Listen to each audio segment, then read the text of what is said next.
All right, so we're learning together, so that's awesome.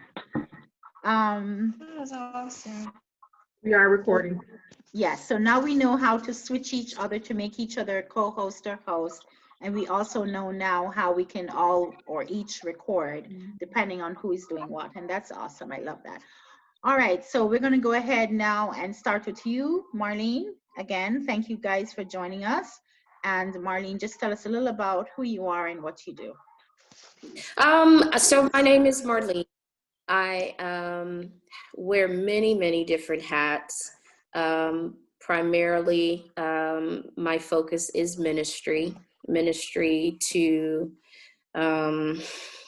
right now a population of individuals who have either been previously incarcerated or who are just coming out of incarceration. Prior to that, I've served as a minister, pastor, chaplain, counselor. I'm a mother. I'm married. I am both of Caribbean heritage as well as American heritage. So it's just a compilation of stuff, you know, that is housed in this person called Marlene. That's and right. Excited to be here to join the conversation today about a subject that I'm very passionate about. Thank you for that rundown. And yes, we know you're a woman of valor. There's so much to you, so many layers. And the part of you that is affected by this topic, I'm sure, encompass all of that in some way or another, whether personally or professionally, right? So I'm looking forward to hearing your input and insight and wisdom in this topic. And just to remind you guys, the topic that we are looking at is discussing the difference between mental health and mental illness, because a lot of times, I don't know if it's your experience, but I found that a lot of times we mix up the two, where we're not able to distinguish one or the other. And as a result, the stigma continues in a way that is not helpful in either the family as a caregiver or the person who needs help, right? So thank you, Marlene. Renee, I know that there's so much more. I know that you're a pastor. I don't know what capacity you're working in right now. So can you fill us in and how is this topic related to what you're doing or what you're passionate about? I'm Renee Sims, live in Buffalo, New York. Oh my goodness, that audio is terrible. Hold on. Come back to me. I gotta fix that. DJ, come back to, well, I guess not. All right, so I'm gonna keep talking. So I'm Renee Sims. I'm a pastor. I am a registered nurse for 25 years. This year was marks 25 years. My specialty is, for the last 15 years, has been end of life care with either palliative care or hospice or both, along with some working with people with developmental disabilities. I'm a mom, I'm a grandma, currently not working as a pastor, but I am a chaplain. And I like to garden and play dominoes and bake. And why is this important to me? We're finding in our population right now in home care that we are not able to service people who really need our services because our program is not set up to help with mental health. We just had a meeting last week. I mean, really, if you want to do justice and provide for people, you have to have trained professionals. I'm good at what I do. I can do death and dying. I am not trained as a mental health professional. So anything that I do know is cursory. It is not in depth. And so just anything I can learn more and also use the information to encourage those in position of power in my organization to take seriously the need for us to hire someone who is qualified to do this work.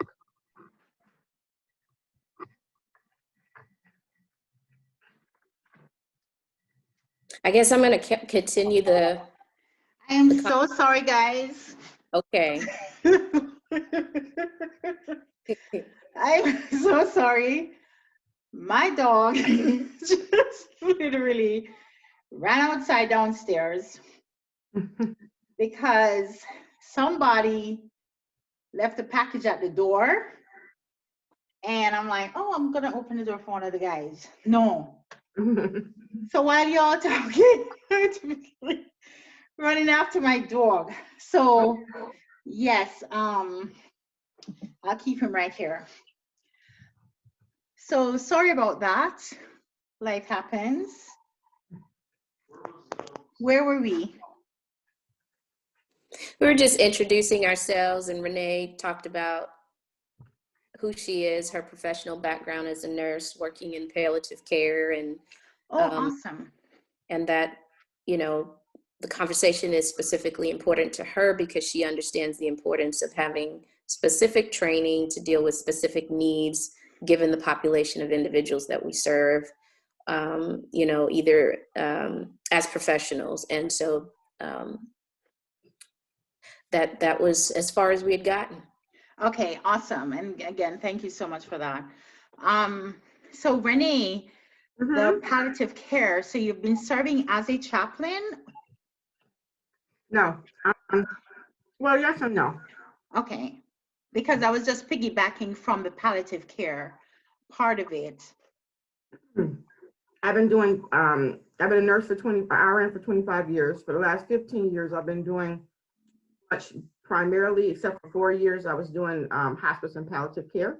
Okay, okay. The other 4 years, I was doing home care for people with developmental disabilities. Ah, yes. I have worked as a chaplain for hospice, but primarily I've been working as a nurse.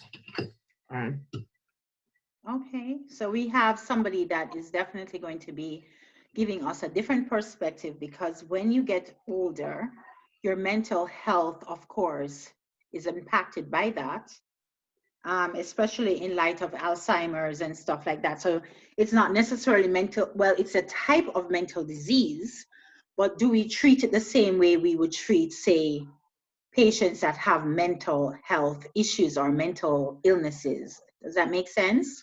Right, because we do a lot of work with people. On my caseload, I have patients who have Parkinson's, which also sometimes leads to a Parkinsonian dementia, and then I have straight Alzheimer's or straight dementia. So those challenges can be, those diseases can be challenging. Come along with them. Oh, absolutely. And I'm so glad that you jumped on board, because that is also another aspect of the topic that we don't often kind of talk much about too.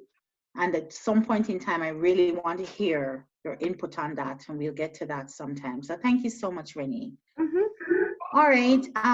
So Maria, I know you're listening in, and I know that, Maria, are you here? Are you able to hear me? I can hear you. Yes. Tell us a little about yourself and what you do, and why is this topic important to you, please? I'm a missionary in Hong Kong. I grew up mostly in Hong Kong. So yeah, I've lived there for 26 years, and I was bullied as a teenager, and so I wanted to get into inner healing, because my parents always said, like, you really need to heal, get yourself healed up, and you need to help other people be healed. And yeah, it's definitely my passion. I've worked some with psychologists. I've worked with some bipolar, and also like yeah, some people with other mental illnesses. Okay. All right. So thank you so much for that. And I'm sure you have so much wealth of experience, especially because of the cultural barriers, and how mental health is perceived in a culture that is not Western, right? It's handled certainly differently, right? Looking forward to hear your input on that. Thank you so much. I see Karen. I don't know if this is our Karen that I know, but if Karen is on and wish to introduce herself or to tell us why is this topic important, it'll be nice. If not, it's okay. You can always send us your questions via our chat room. Karen, are you? Hi, Karen. Is How this you Karen? doing? Karen? Our Karen? Yes, it is, my dear. How are you? Hi. So good to hear your voice, Karen. You too. You too. I'm not dressed for the screen today because Oh, no worries. I just Um, kind of like saw this popped up and I was like, oh, this looks interesting. Let me see what yes. you're talking about. Yes. Thank you so much for hopping on, Karen. It's so good to hear your voice. Yes, thank No, you. no. Yes. So, do you have also now you're saying you're looking in to see what we're talking about, but can you say that this is a topic that in any way you can see that is relevant or related to anything that you can speak on? Of course, so relevant. Um, I think I was reading that this is mental health for men or for everyone. For everyone, but we as women and caregivers, and certainly who have male in our lives, we do want to look at that aspect of it because that is a part of the world right now as it is. Our men are carrying a different kind of burden. So yes, we're going to be looking at that as a key area as well, but it's certainly not limited to the men. Yeah, I've always thought that mental health was just like of utmost importance, utmost. In fact, I've spent like a large portion of my own life taking care of my own mental health. Mm-hmm. I've gone into counseling and for my own, like when I lost my dad, I got grief counseling, and I always feel like if you can take care of your mental health, you can reach wherever you want to go in life, because if you can be able to have a good mental state, then you can process through different challenges of Yes. your life. And so as a Yes. So person that true. that presently works as a hospice chaplain and pastor also, I get to see a lot of challenges with people in mental health. You talked about Alzheimer's and dementia. I see that a lot. When I go Mm-hmm. into homes and facilities, I need to be able to recognize, what's going on with people, especially grieving family members. I Mm-hmm. remember once I went into a home of a woman that was dying, and her son was not, doing well, and the nurse was afraid and wouldn't go back. And they sent me, and I was able to say, yeah, that man is not okay. He has mental health issues as far as I can see. So it's always good to have this kind of a training or knowledge, whether by reading or discussion, and alert yourself, because as workers, people, ministers, when you're able to recognize these things, you're able to say, okay, that's what's going on, instead of Yes. just saying, what's their problem? You know, Mm-hmm. you're able to say, you know what, there is a problem, but it's not just brush it off like, what's your problem? You're able to recognize it, be compassionate, know how to protect yourself, know how to Yes. deal with everyone, because, like, for example, when people have diabetes, or if they have, like cancer, whatever, we're like, oh, go to the doctor. We're so compassionate.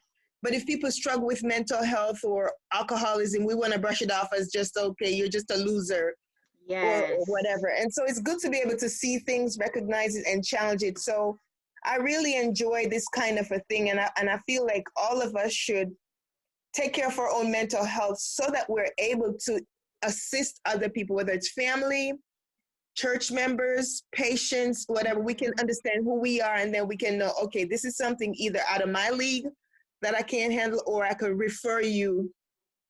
But if we don't know what's going on, we're just gonna think, okay, you're just getting on my nerve, or whatever. Mm-hmm. Mm-hmm.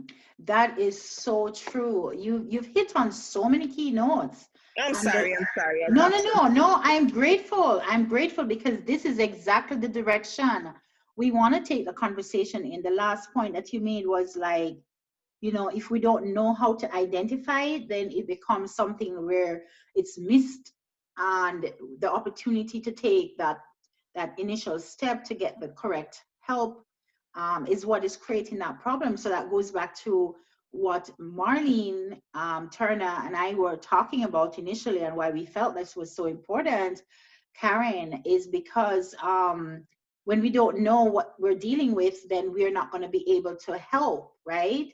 So I so want to definitely ask any one of you, but I'm going to direct it first at Marlene, because Marlene had made some very strong points as to why it was important for men in particular to get the kind of help that is needed, and how do we get them to recognize and to know the difference between mental illness and mental health.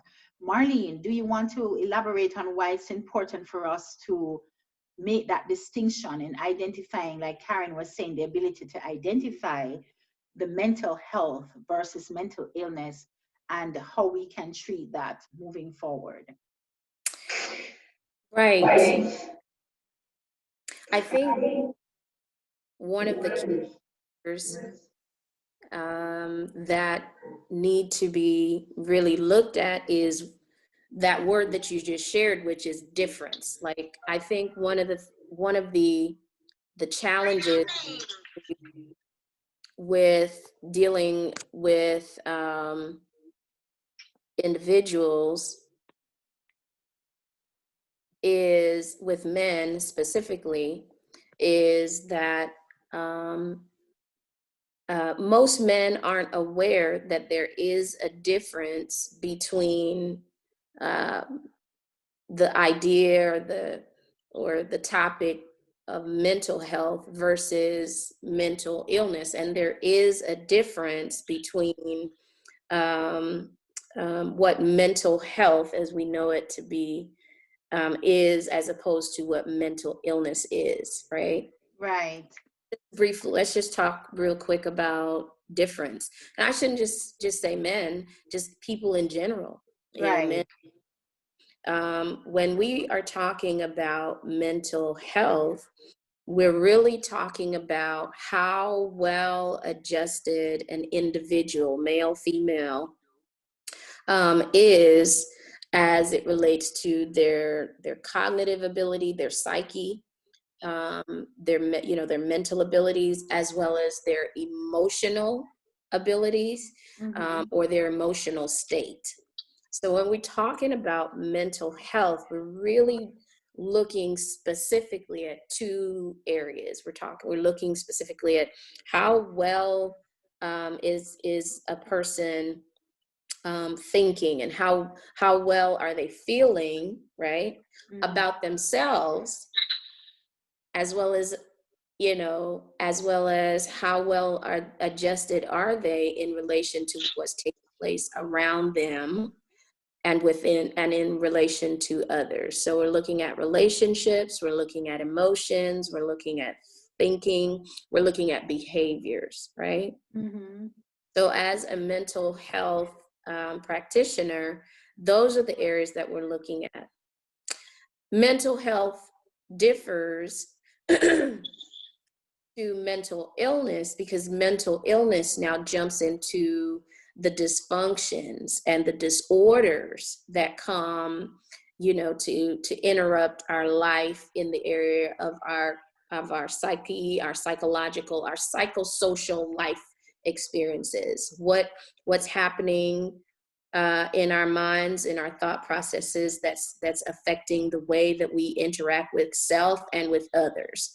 What's happening emotionally that's creating dysfunction, within and with others, etc. And what's happening, behaviorally, that's creating a dysfunction, right? So that's a major distinction. And I believe that when when individuals excuse me, when individuals begin to identify the difference between, mental illness versus mental health, right? Then we can begin to think positively. We can begin to think positively on how to reduce stigma and how to address these issues. Specifically now with men. So when we talk about men and their perception about surrounding mental health, I think that one of the reasons that men tend to have such a stigma,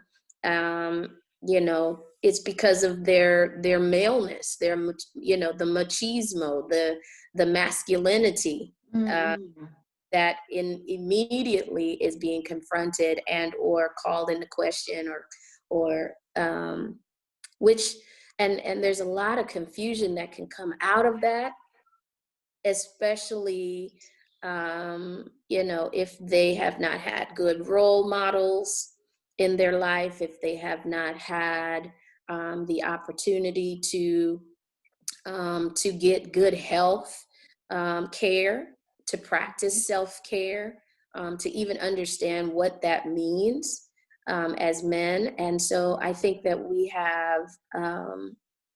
we have a great opportunity to reduce stigma just simply by talking about the difference between proper mental health, what mental health is versus what mental illness is, and then just keep having the conversation. The more we have conversation, and the more we introduce faces of individuals that have positive mental health, who experience mental illness, but experience a positive shift in their life as a result of the care and interventions that can come as a result to help with strengthening mental health, I think more men will definitely become more desirous to go and seek after the kind of care and interventions, strategies, implement them in their life that will increase their participation and reduce the stigma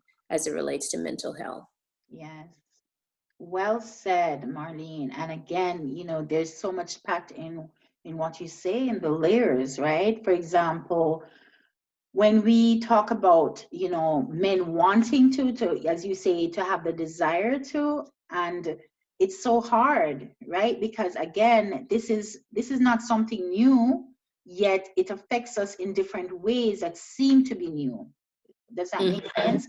Because, for example, yes, we know we are going through a pandemic. Yes, we know we have this whole situation of COVID, and the idea that we are left what we call sheltered in, right? But there's a different kinds of sheltering in that seem to had preceded this before we even get to this place of being shut in, right?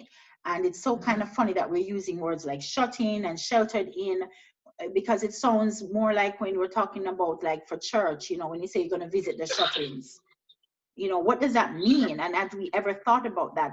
Those people that we call shut-ins have been sheltered for quite some time, dealing with the mental health issue, dealing with the fact that nobody was visiting them. They didn't have a healthy, wholesome life that included people interacting with them and dealing with that, to take them out of that, right? So again, it's not anything new, and that's just one part of it, one part of it.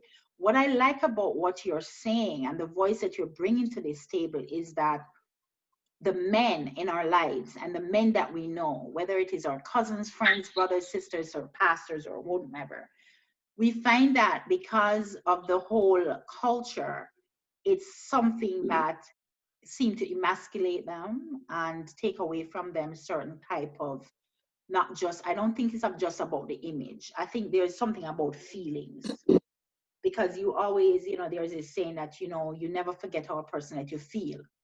If a man feel like, you know, him weak, he's going to come across as weak, not necessarily in just the way that he's being projected, but in the way we as women treat him, especially if, you know, we're strong women, which all of us here, I believe, in our own right, would say that we're strong women.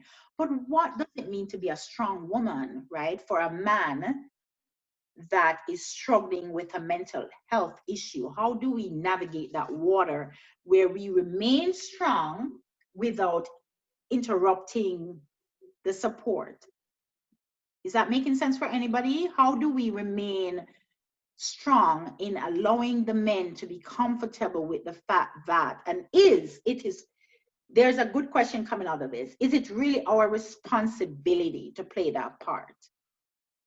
Is it okay for us to say, this is too much for me? Or are we expected to be the ones, whether it is the mother, the wife, the cousin, the sister, we should be that one because God said we should be. Mm-hmm. And what I do with that is I automatically tell everybody I love them. I never say I like you. Anytime I part a man or a woman, I say I love you. Mm-hmm. And that makes people real comfortable with expressing who they really are. Mm-hmm. And that gives them room to be a man. Not that they're not gonna expect that you're gonna jump right on it. And you're not gonna do it when you put that into your vocabulary, I love you, I love you, I love you. It's another level. Okay. I use the word great in anything that I say. And you see that on my page. Mm-hmm. I never use the word like. I never use the word good. None of it. And I shine my light on people with my positivity. Mm-hmm. So when it comes to men and them being able to be men and do the things that men do, I welcome them to do that. I welcome them to do it. Mm-hmm. And go ahead. No, so this is Theodore. Theodore. She's on Toyota. She's on Facebook. I don't know if you guys were able to hear her. Did you hear her well? Yes. Okay. So thank you so much for that, Theodora. So what she's saying, let me recap that, is that because of her disposition and the way she values people, she projects love every opportunity she has to be that invite to get people to feel more comfortable, regardless of how they're feeling or what they're going through. Accept them and see them in a way that allows them to feel that they are loved. That is your way. And can we say yes to that and also say yes to this, that if that person is not really truly at their healthiest point mentally, how do we say, okay, we love them and not try to do some of those tough things that love will require us to do in terms of the mental health aspect of it? How do you balance that? Because we still need to say, okay, love is not just saying it, love is action. So help us to understand what you would do that would help us to know how to function with not just saying I love you, but I love you and you're going to need to do this for yourself, for us. What does that look like? You allow them, if they're saying they can do it, you allow them to do it. Allow them to succeed at it. Okay. Like allow them to do that. Okay. Because like I'm here in Chicago and I was here visiting October 17th, October 21st, 2017, and I was in a car with friends. I was here from Indiana visiting. I was in a car with some friends. And we have a street here called Lake Street. It's where the train runs. We ran into one of the pillars that holds the tracks up. We ran into one of those pillars. I went head first into the windshield. Never been back home to Indiana since that day. Wow. I was medically put into a coma. And when I got out of the hospital, I was in a coma for maybe, I think my mom said a week. I was sedated. And my paperwork, they diagnosed me with TBI. It's a traumatic brain injury. Mm-hmm, mm-hmm. So it's mental. And I've been to therapists and doctors. I'm all the way down to the point to where I don't go and see no doctor, thank God. Mm-hmm. Like I'm at that point right now, and I'm in school. Good. That's awesome. I'm in school. I'm in school. I'm in school to be a dog trainer. Hey. And people that know me, they're like, a dog trainer? I'm a licensed cosmetologist and barber. I don't want to do hair anymore. Mm. I don't want to do hair anymore, and I don't want to be forced to do it. You know, and I stepped out. I stepped out because I'm like, God, I talk to God a lot. And I talked to God and I said, I want you to order my steps. I'm taking my hand off of it and I'm allowing you. And the Holy Spirit guides me all day, every day. So I can't help it but to be nice to people and use the word love. Okay.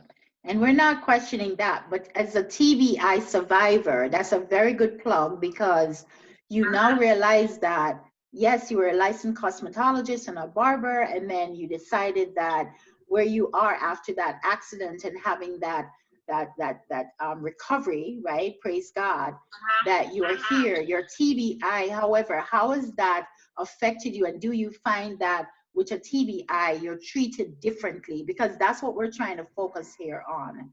How does that make you feel as a TBI survivor? I want to say survivor. If you would see how your mental health has been impacted or changed as a result of that. Has it? I have family members too. Like they treat me as if I need help. And I'm thinking maybe it's because I was diagnosed with TBI and they approved me for Social Security disability. I see. So they use that word that they put on that money that they giving me, the disability word. They use that when they don't have to. And I think they feel like just because of that word, yes, they have to assist me with everything. But how does that make you feel? Honestly, when I see people that think, oh, I need to do that, let me go ahead and have a seat. When I see that, it kind of makes me laugh. It's funny to me because I'm like, this person wants to hurry up and help me, but it's the same person that really has the mental illness because it's the person that cursed somebody out on the street. So it's like. So you're saying it doesn't bother you that you're treated as quote unquote a person that is unable to do certain things because of your TBI, and you're getting a quote unquote type of benefit that is geared towards a person with a disability. You're saying that it doesn't affect you the same way. It doesn't affect you. Well, praise God. And that's awesome. That takes a whole lot of courage and strength, right? So that's definitely a plus. And I was gonna say I never had a moment of depression. And that's awesome. Praise God. And it's been since 2017. Never had a moment of depression. Praise God. Never. Praise God for that. Thank you so much, Ty, for adding that. So we see where there's one person who might have had this situation, and yes, they had a TBI, and yes, it's a type of mental illness because it can affect you in different ways. But thankfully, T did not have that kind of reaction that demanded that kind of care, however, or intervention, I should say, because it did demand some type of care. The intervention is slightly different for you, and thankfully so, right? Thankfully so. We wish all our stories were like that, but sometimes it's just not, right? But it doesn't make you immune to understanding, because here you're saying that because of your understanding from your experience, you also go above and beyond to let people feel accepted and you're more compassionate because you understand what it feels like to be on the outside of that. And by the grace of God, you survived it, right? Absolutely. Okay, absolutely. Thank you so much for that. So just to, DJ? yes, if there's anybody who have any questions or something that they would like to bring at this point to I just want to jump in. So, and this isn't really pertaining to men specifically, but I think generally it can cover people. I have a very near and dear friend to me who has long-standing mental health issues, bipolarism, manic depressive, bipolar, and I have personally been involved in 2 of her hospitalizations. So we're talking about how do you still love how do you allow someone to be empowered even in the midst of their mental health struggle or their mental health issue. Yes. I think you allow them to be empowered as long as they are safe.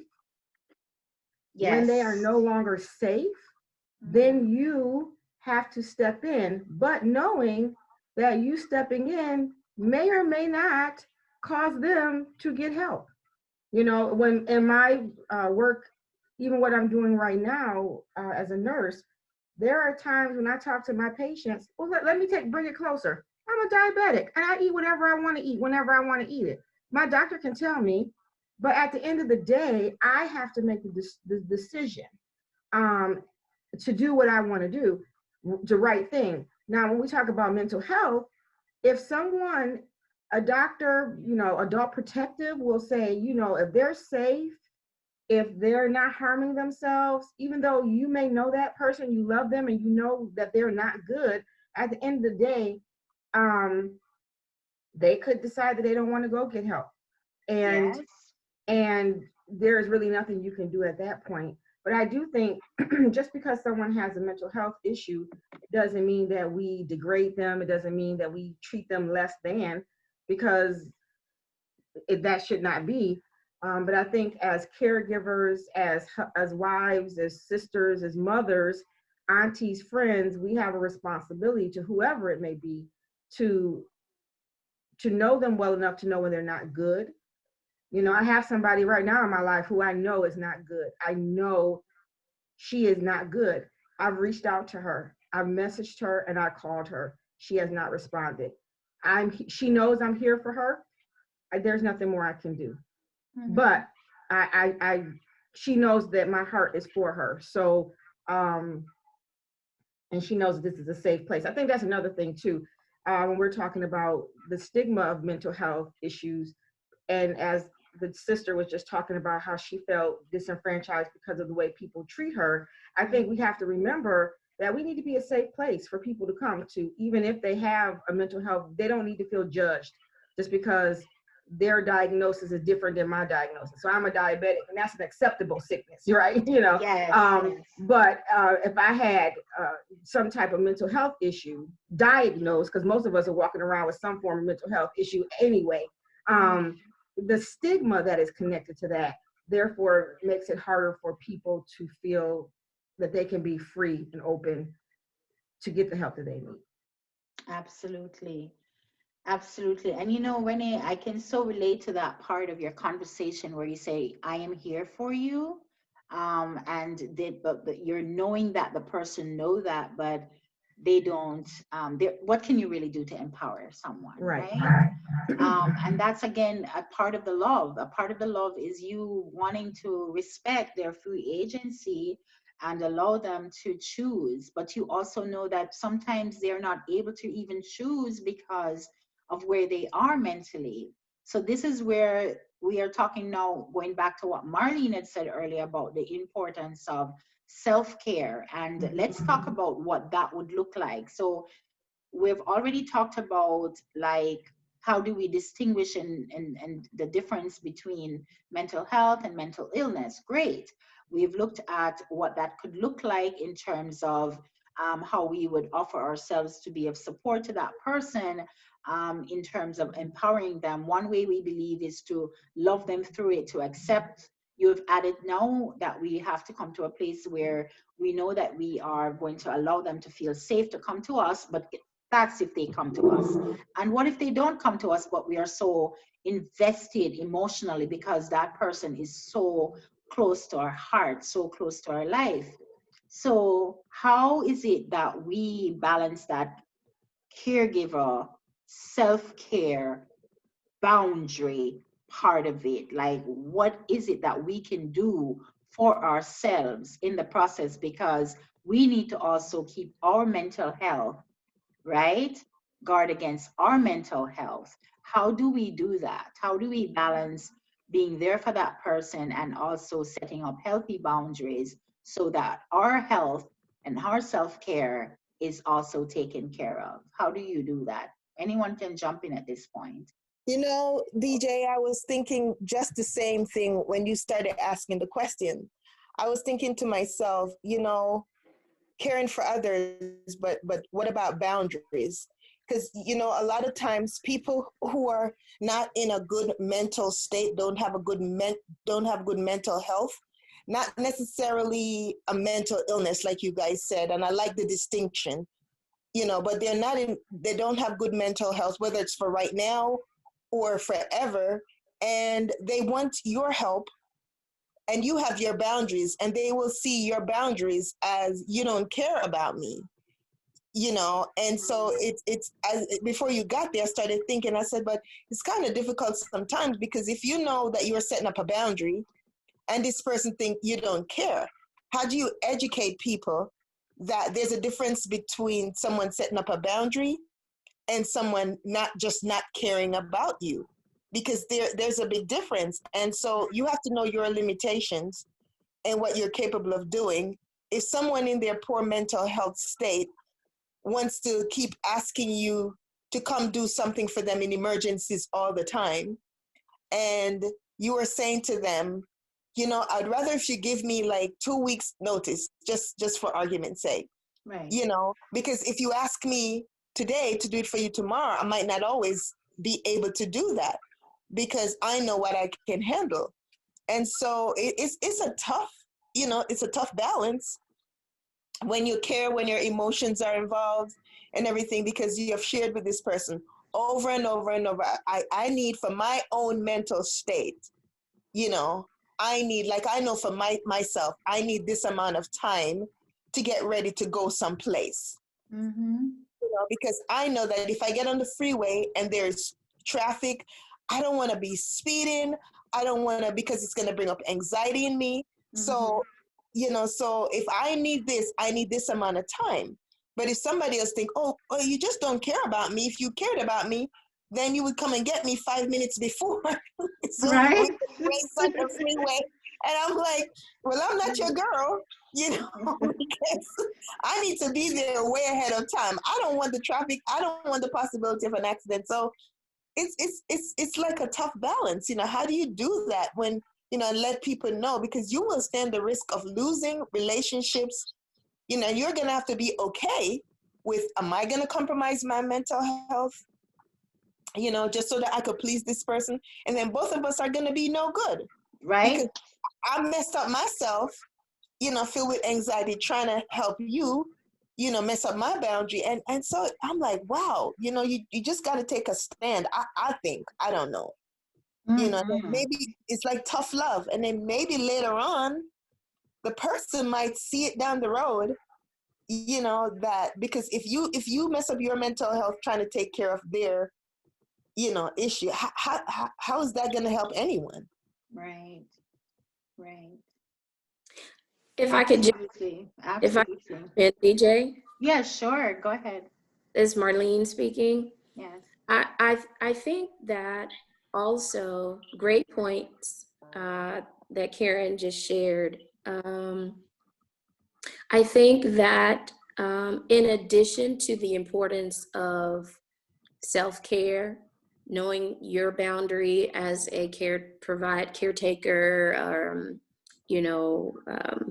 someone who works in the field, who is a provider, I think that something else that is equally important is to educate yourself, right? So just as we started our conversation with knowing that there is a difference between mental health and mental illness, and that sometimes we just kind of put the two together whenever we notice, we observe a behavior, or we feel an exchange from someone that creates some kind of difference or dissonance or disconnect for us. I also know that it's really important for us to educate ourselves about mental illness, mental health, and so that we can become more self-aware. Mm-hmm. When we are more self-aware, we can become self-reliant, but we can also be available to be of better support for those individuals, whether they want to accept the diagnosis or if they want to accept the fact that there is something that's taking place that you've observed about their behavior, about their what it is that you're experiencing in the interchange of the relationship dynamic that you have with that person. If we become educated ourselves, then we become more aware, and in becoming more aware, then we can be more supportive. For example,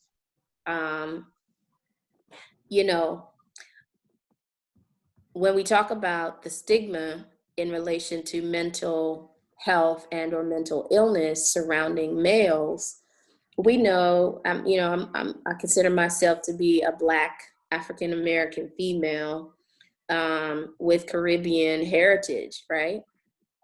All of those combinations in the men that are in my life, it's very traditional. It's very difficult to get through to them, to talk with them about mental health, much less to talk to them about an illness, a perceived mental illness, some sort of dysfunction that you're experiencing in your relationship dynamic with them, or the relationship dynamic they're having with others. And so for me, I take the time to really explore the cultural nuances, right, of the men in my life. For example, my father is West Indian, Caribbean background, and to talk to him about mental illness is like almost like talking, to the brick wall, because for him, I just need to talk to God about it, right? Or he'll say, everything for him is, I'm all right, I'm all right, I'm all right. He holds everything, close. My son, Black, male, African American, if I were to talk to him about mental illness and say, where are you? We're all in this pandemic. How are you feeling? What are your thoughts? And how are you dealing with the relationships, that you are engaging with? I'm all right.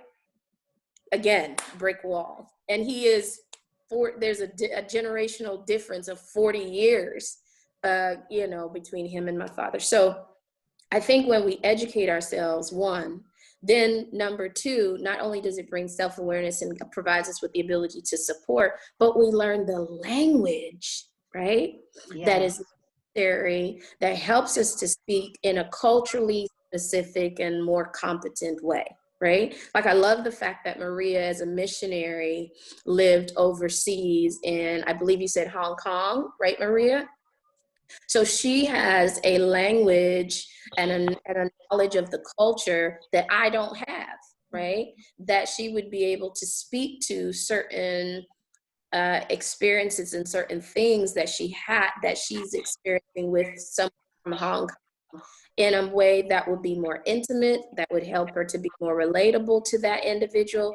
And as a result, she would be able to have a better impact on that person's mental health and well-being, as opposed to myself, whose interaction with individuals who are from that territory, that area, is very limited. So I think educating ourselves is extremely important, especially when we want to begin to be more helpful. Even, to my sister who has the TBI, as she continues to increase her understanding and awareness of what, is happening with her, with her traumatic brain injury, she can learn the language that is necessary to speak to her family members and friends so that they'll know how to be support to her. Yes, that's such a very good connection. I really appreciate that, Marlene, because when you educate ourselves, and we're really empowering ourselves, and we really can't empower others if we don't even know how to educate, And so, yeah, thank you for highlighting that. One of the things though, and we're going to wrap up just because I don't want to take up too much of your time unless you want to stay on board with us, because this is really going to go in some places where we want to see what are some of the ways in which we can better educate ourselves. I want you to speak on that for me quickly, Marlene. What are some of the ways that we can educate ourselves? Can you give us some examples of that? And then Sure. Maria, hold on, and then Maria, please stick around if you can. I wanted to talk about what that looks like for you as a missionary, because there are aspects of mental health that affects missionaries that goes overseas, the whole culture shock, and then you know, the traveling, going back and forth as a child, being placed in different environments and stuff. So please, if you can, Maria, stick around until we can get you answering some of those questions. Yes, Marlene. Okay. What can we do in terms of education? How can we educate ourselves? Okay. There are so many, especially now that we're in this pandemic, technology has become our friend. And so there are so many professionals that are out there that are doing YouTube podcasts, teachings, all of that. There are individuals who are writing prolifically about the subject of mental health and mental illnesses. There are organizations that have created chat rooms and groups, private groups that you can join if you struggle and or suffer with whatever the issue may be. There are support groups. So those are some resources that are immediately available at our fingertips. We don't even have to deal with shame or guilt because someone, I tell someone that I'm struggling with this particular issue, and as I'm speaking about it, then I feel shame and guilt about it. So then I just hide. I don't have to hide. This information, these resources are at your fingertips, our fingertips. The other thing that you can do is that there are organizations that crisis hotlines, all these different organizations, your local mental health agency. Most people don't know there are community mental health officers that work with your local mental health organization, or chaplains in your area who are trained not just in spiritual care and spiritual well-being, but also with a background of mental health and social work, which lends to the knowledge and the experience that is necessary to educate, right, in the area of mental health. There are books that you can order online from Apple Books, from you can download on your Kindle. There are books that you can read by Dr. Brene Brown. There are so many individuals that are out there that provide the information, right, that can lead to the transformation and the healing that is necessary, right? Okay. There are counselors. Another thing that is happening as a result of this pandemic, telehealth has become so powerful, right? You don't have to leave your home to receive mental health care anymore. You can almost like a la carte. I want this counselor that lives in this area that specializes with this particular discipline, and you can summon and click on and create your own healthcare assistance relative to mental health. And just by the click of a button online. Telehealth is one of those that's being utilized by many individuals, that brings the counseling as well as the education straight to you in the privacy of your own home. Mm-hmm. There are a plethora of platforms that help to bring about the education. The other thing that I would say is also, one of the learning psychology says that modeling is one of the most powerful ways, right, to bring about or to effect change in the way we think and feel about a subject matter or a thing, right? So if you see a person that has or is living their best life, is experiencing health in a certain way, and you're able to connect with that person to mentor for you, to serve as a person that that can help with to pair you, to provide some peer mentorship, things of that nature. um, you can also, those persons are as paraprofessionals in the mental health arena, they do wonders. Like, for example, individuals who struggle with substance abuse and addiction, Mm-hmm. peer support specialists are, they are a wealth, a resource that is in this season is being utilized more and more and more as individuals are unable to come into, a private setting or a group setting to share with their journey. So I think that education now is even more, the opportunities for individuals to educate themselves is even more prevalent now because, as I said, because of technology, it's right at our fingertips. Yes, absolutely. Yes, thank you for that summary and reminders that because of the internet and because of what we're able to do now with the internet, we can do that.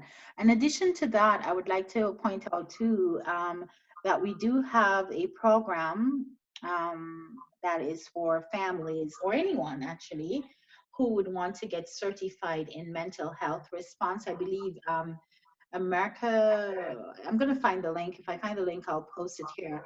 But they do like a certification of mental health first aid response and teaching the community how to respond to family members or even strangers that might be affected by mental health. So that, and that's one of the things that we need to get back on. I'm just going to jump really quickly to Maria because I know she's also on a different time zone.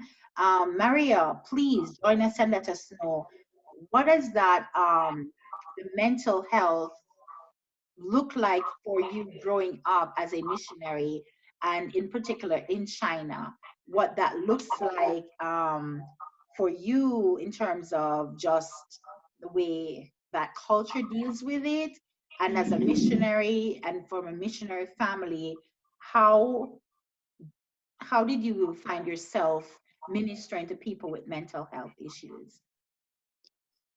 Do you mean like how did culture shock affect me? Well, that too, but I was trying to figure out because you speak how many languages? You speak I, Cantonese. You do speak yeah, I Cantonese. speak Cantonese and I speak English and I understand quite a bit of Mandarin depending on the accent, but I've been able to translate it for like other outreach team members, but I can't really speak that much Mandarin. Okay. So what does that look like though for you communicating to families that you come across? What does that look like for you in terms of the mental health and the mental illness in terms of China, in that terms of your family as missionaries? Have you come across a lot of that?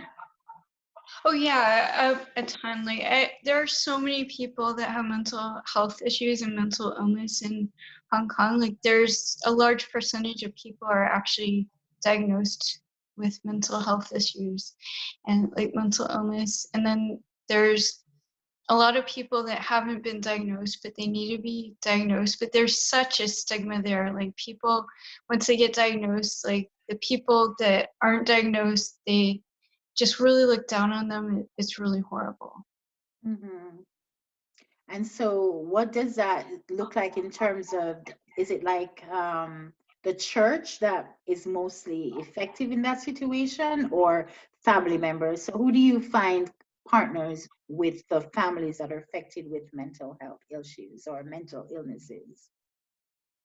Some churches I was in Hong Kong, they were really great at reaching out to people with mental illness, but like they were great at reaching out, but on the one hand, but then they still like looked down on them. Like they would talk about people a lot and yeah, just be really mean. But I started going to international churches since I I was in 16 years in local churches, and so I didn't feel very connected with Western culture at all, and I was like used to being a minority, and I thought it would be really great to try to connect with my own culture. Mm-hmm. And but in international churches, they actually have people with mental illness mixed in a lot more. And so it really depends on the person. Like some people are like really accepting, and then some people just have a really tough time, and yeah, and then they'll talk behind people's backs and stuff. Yeah. So in terms of Hong Kong though, do you find that the churches, like you said, the churches would help, but they still look down on the Yeah. persons who are affected, right? But how does the church work? How do they work together with the families to get the help for their loved ones? Or is it something that the government is more in control of than the church? Well, there's actually both. Like sometimes it's the church and sometimes it's the families. But like the Chinese church I was in was actually really helpful to people. Like if they knew that people were having a lot of issues, they would try to make sure and help them get help.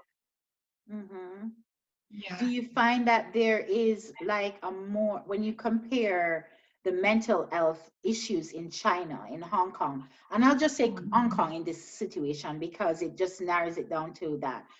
Do you find that it's the men that are more affected than the female, or there's not much of a difference when it comes I on? don't think there's I don't think there's much of a difference, but ladies are definitely more likely to get help. Like guys, like they're expected to not be very emotional, and so like it's really tough to admit that they have a problem and go receive help. Mm-hmm. What would you attribute the mental health issue to that affects that population of people? What do you think, based on either research or experience or observation, what do you think is really causing? Is it drug induced? Is it hereditary? What do you think it is? Well, there's a lot of like drug abuse. My family has worked a lot with people with addictions, Okay. and yeah, so that's been one of my main ministries. But also, the city is like really crowded. It's like New York City, but it's like more jam packed. Like uh, you can't hardly go outside without seeing people, and there's a lot of people that live in poverty and live in one room houses, like with multi-generational families living in like just one room apartments. Mm-hmm. And so like some people really need space and some people don't need as much space. The people that don't need as much space would do better with that. And yeah, so I feel like that's definitely a huge factor.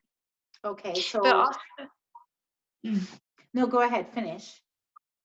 also there's a lot of idolatry. And so like sometimes we've prayed with people to break off idols they worshipped, like deliverance type prayers. Okay. And when we've prayed that, then we've seen people even come off of their medicine. Like the Oh, wow. doctors were like, you're not really mentally ill anymore.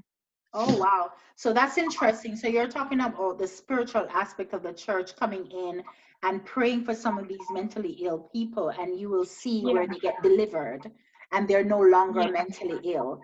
Okay, so that's interesting. But you're saying that there's no difference, you don't see a difference between the genders in terms of how they're impacted by mental health illness in the missionary work that you have done. Okay, and how long have you lived in China? I've lived there for 26 years. 26 years, so So pretty much it's, most of your life, all your life. yeah, 39, so that's a large percentage of my life right now. Yeah, yeah. All right. Well, thank you so much for shedding the light on that. I think it's very insightful to know. But one of the things that I think I want to, if you don't mind opening up, because I know you don't know any one of us here other than myself, what was like, how do you cope with your mental health as a young person, as a millennium? And it's not very easy for your age to be like away from your family. But again, it's kind of like, you're used to it or you're expected to be used to, but how has it affected your psyche when you say that you see yourself as a minority, you're not able to fit in one culture or the other? How does that Yeah, affect your mental health? I'm okay. I'm comfortable about answering that question. Uh, I have actually, because of Chinese culture, I mostly live with my family. Because it's not very, it brings a lot of shame if you move away from home. Okay. And so, like, I came to the USA because of a health crisis, and there was a lot of tear gas coming into my home from the riots going on around me, and so my parents had to travel back with me. It wasn't really something I could do by myself, and yeah, we're stuck in the USA because of COVID. Okay. But as a teenager, when I was bullied in the church, I just I loved to pray. I prayed full time, and I did lots of artwork. Okay. I really love doing art, and I love writing poetry. So, Okay. and then I love like worshiping God. So I like take my guitar and just like worship Okay. God. Okay. So you're Now basically that saying the way you cope was you just focus on the gifts that you have, your poetry and all of that, because you didn't seem to have a lot of people your age group that is doing missionary, correct? I more recently I've been connected with more missionaries, but yeah, before my I only knew like a small like less than a handful of white people in my church. Okay. So yeah. So, okay. So it's very interesting because we want to find out how we can support people like yourself with, we take it for granted that, okay, you're fine. And that's the thing too. I think recently, somewhere along the line, I think it was Meghan Markle, who mentioned the whole thing about mental health and how it's so important that we check in with each other because we never know what's going on with each other. And there's a sense of, okay, people feel like because you're of a certain age or you're a certain rank in society, whether you're royalty or you're a missionary or you're such a strong person, there's no need for us to stop and check in and say, how are you doing? Are you okay? And we take that for granted that because you're so young and you're so busy ministering to other people that you're okay because you're giving to other people. But what is it that you would want us to know as a church or just overall? What are some of the things that we could be mindful for people who do missionary or for young people like yourself who don't feel like they fit into their own culture because they spent so much time away from them that when they come back, they're kind of shut in. You know what I mean? What would you want us to know? How can we better help or support people like yourselves? I think the tough thing is also like missionaries need to feel accepted too. A lot of people like think you're a missionary, how can you be stressed? It's like similar to being a pastor, like they expect you to be perfect all the time, but you're not. And like you're human beings, you have problems just like everyone else. Like Yeah, you feel pain like everyone else. And so I think it's really huge. Like missionaries also, they have a tough time opening up with people usually. And so like even if they say they're okay, they might not actually be okay. So yes. I think it's really important to check in on them and yeah, make sure they're actually okay. That And is a DJ, very good point. Yes. We and have, DJ, thank you so much. Thank you so much, Maria. There is so much we could go into that, but just to get a little glimpse of what that could look like on the other side of the world. On the other side of the world, I see Sabine Renee stepping in the room. Hi, Sabine, can you hear us? Hey, Hi. Thank you so much for joining our discussion. Sabine, can you just tell us who you are? We know who you are, but just for those who don't know who you are, where you're calling from, and what exactly do you do? Okay, well, good morning, everyone. I actually just woke up a few minutes ago and happened to be scrolling on Facebook and saw the message posted by Marlene, and I was like, what? I got to see my girls. So Oh, that's why nice. I'm on. But my name is Sabine Renee. I am originally from New York City, born and raised. But at the moment, I am currently living in Beijing, China. I am Okay. here as a missionary and English teacher. I teach at a primary school in Beijing, and I've been here for a little over 1 year. Oh, awesome. Awesome. So now we have two people in the room that is from China. We never planned this, I promise you. This is sheer coincidence, but then again, it could also be God. We're so happy to hear your voice. I'm going to stop so that everybody can say hi to Sabine, because we do have a few people on here. I don't know how often we get to talk to Sabine, but I'm going to shut up so that everybody else can say hi. Hey, Bean. Hi, Renee. What's up, Sabine? Jolene Turner. Hi, Sabine. Hi, Sabine. Hi, Karen. This turned into a review. All right. BTAM, BTAM. Bottom is here. This Almost. about when they miss, Almost. you know, it's important. Wow.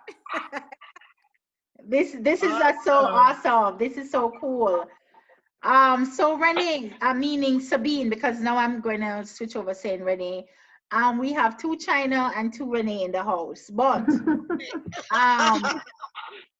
Maria, you may need to be introduced to our friend Sabine Renee, who is currently a missionary as well. Like I said, we never planned this. I didn't even know she was going to be online. I just realized she sent us a message and she jumped in the room while you were speaking. And so, Sabine, picking up from what Maria says about living overseas as a missionary, the difference is that you are a Westerner living in that world. What has that been like for you? I Especially was with the listening. shutdown and everything. Yes, I was listening to. I'm sorry. Is it Maria or Mariah?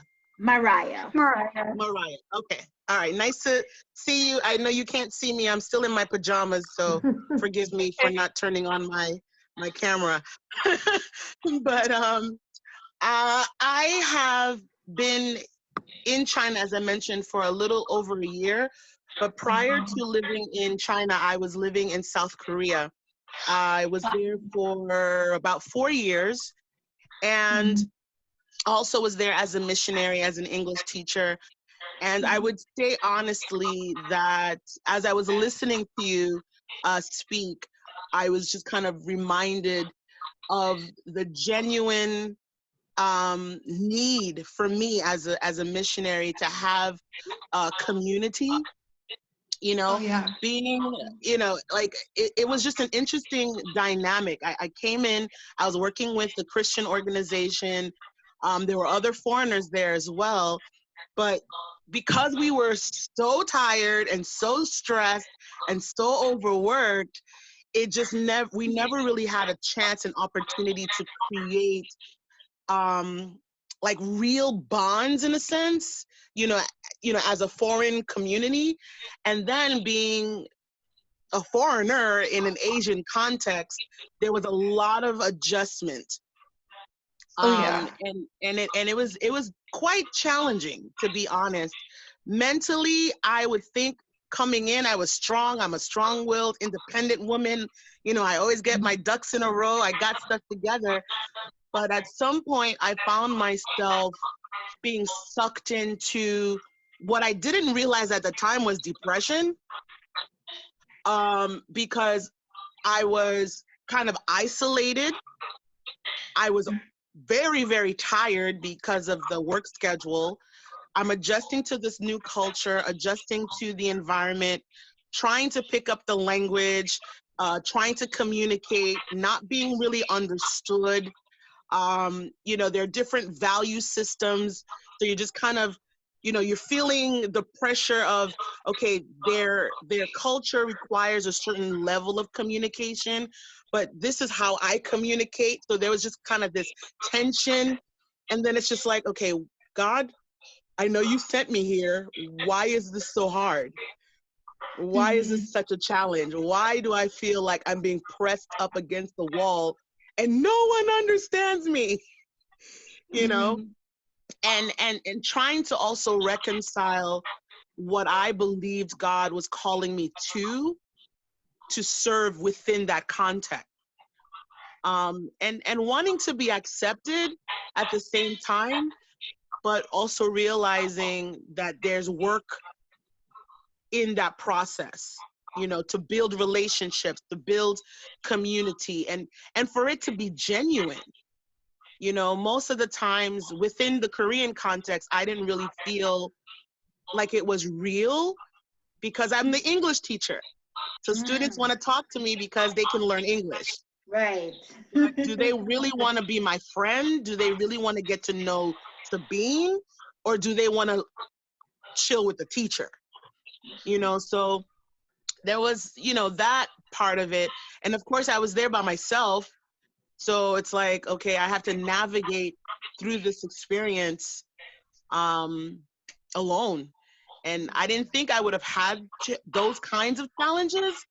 But when the rubber met the road, I was like, okay, I'm falling apart. Like, okay, I'm falling apart. I got to keep it together. But I'm having a tough time here. And God, I'm not happy. And I'm the kind of person, I am very outgoing. I'm very energetic. I love people. But when you start to see me pull back, it's like, okay, something is not right.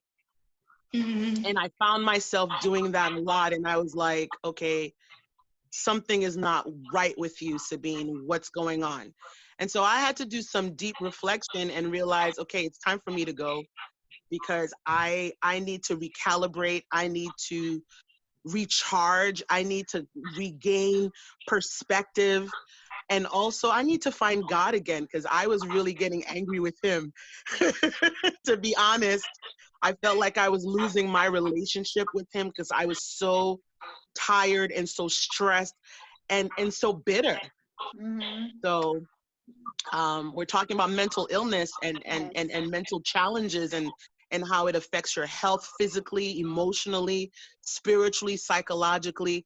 It was a roller coaster. It was really a roller coaster. Now, I say all of that, but I will affirm that I had an amazing time in Korea. I met some wonderful people. I made some amazing connections, but there were many rough patches along the way.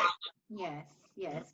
And understandably so. Thank you, Sabine, for pitching and putting those two together, especially in light of the fact that a lot of the things that we're struggling with now has been, quote unquote, been blamed on China. And in a lot of ways, we're not going to go there, but it's just kind of ironic. I thought that both of you guys from that part of the world, in a way, could relate to some of that challenge and the mental health issues with how you said two things that I want us to kind of wrap up on is recalibrating is the word that you use. And I think we also call that self-care, that recalibration. What does that look like? What did that look like for you, Sabine? The recalibration, how did you get back to that alignment and center to function and to be able to give to that community? Well, for me, I needed to leave. I left Korea, and many people don't know this, and sorry guys, but I was actually home in the States for about 1.5 years. After I left Korea, I needed to be in seclusion. Wow. And just be still. So I left Korea in 2018 and I was home. And I did nothing. I stayed in bed. I slept because I was so exhausted physically. I was so exhausted mentally. Even my parents were like, "Are you okay? Is everything all right?" I was like, "I just need everyone gone. I need my time. I need my space. I just need to be alone." And I found myself over time just again reflecting, going back over the years that I'd spent in Korea, the people that I met, the connections, and really going over those areas of hurt and pain and things that really challenged me in my heart. Because I felt wounded at some point. Whether it was, through the work I was doing and not being really accepted or understood from the administration, or just dealing with some cultural differences that I felt offended by, or whatever the case might have been. So I went back and peeled that onion, sort of say, and dealt with it. Address those things. Okay, Sabine, why were you offended by this? Why did this hurt you? Why did this impact you so deeply? What is it, what is it that really was the issue? Was it what the person said, or how they said it, or was it the way, you felt? Like, so I had to go through a lot of introspection, retrospection. I did a lot of inventory on the way that I responded to different situations, which most of the times were not always positive, because when you're operating in a certain space, you're not always rational in a sense, and I think I'm pretty balanced, but when you're angry, sleepy, hungry, tired, you tend to be unbalanced. And I found that I was responding emotionally to things that typically I would never have responded to. And I was like, okay, Sabine, you were just exhausted.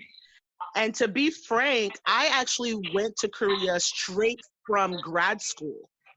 And so I had not had a break at all in the past 10 years prior.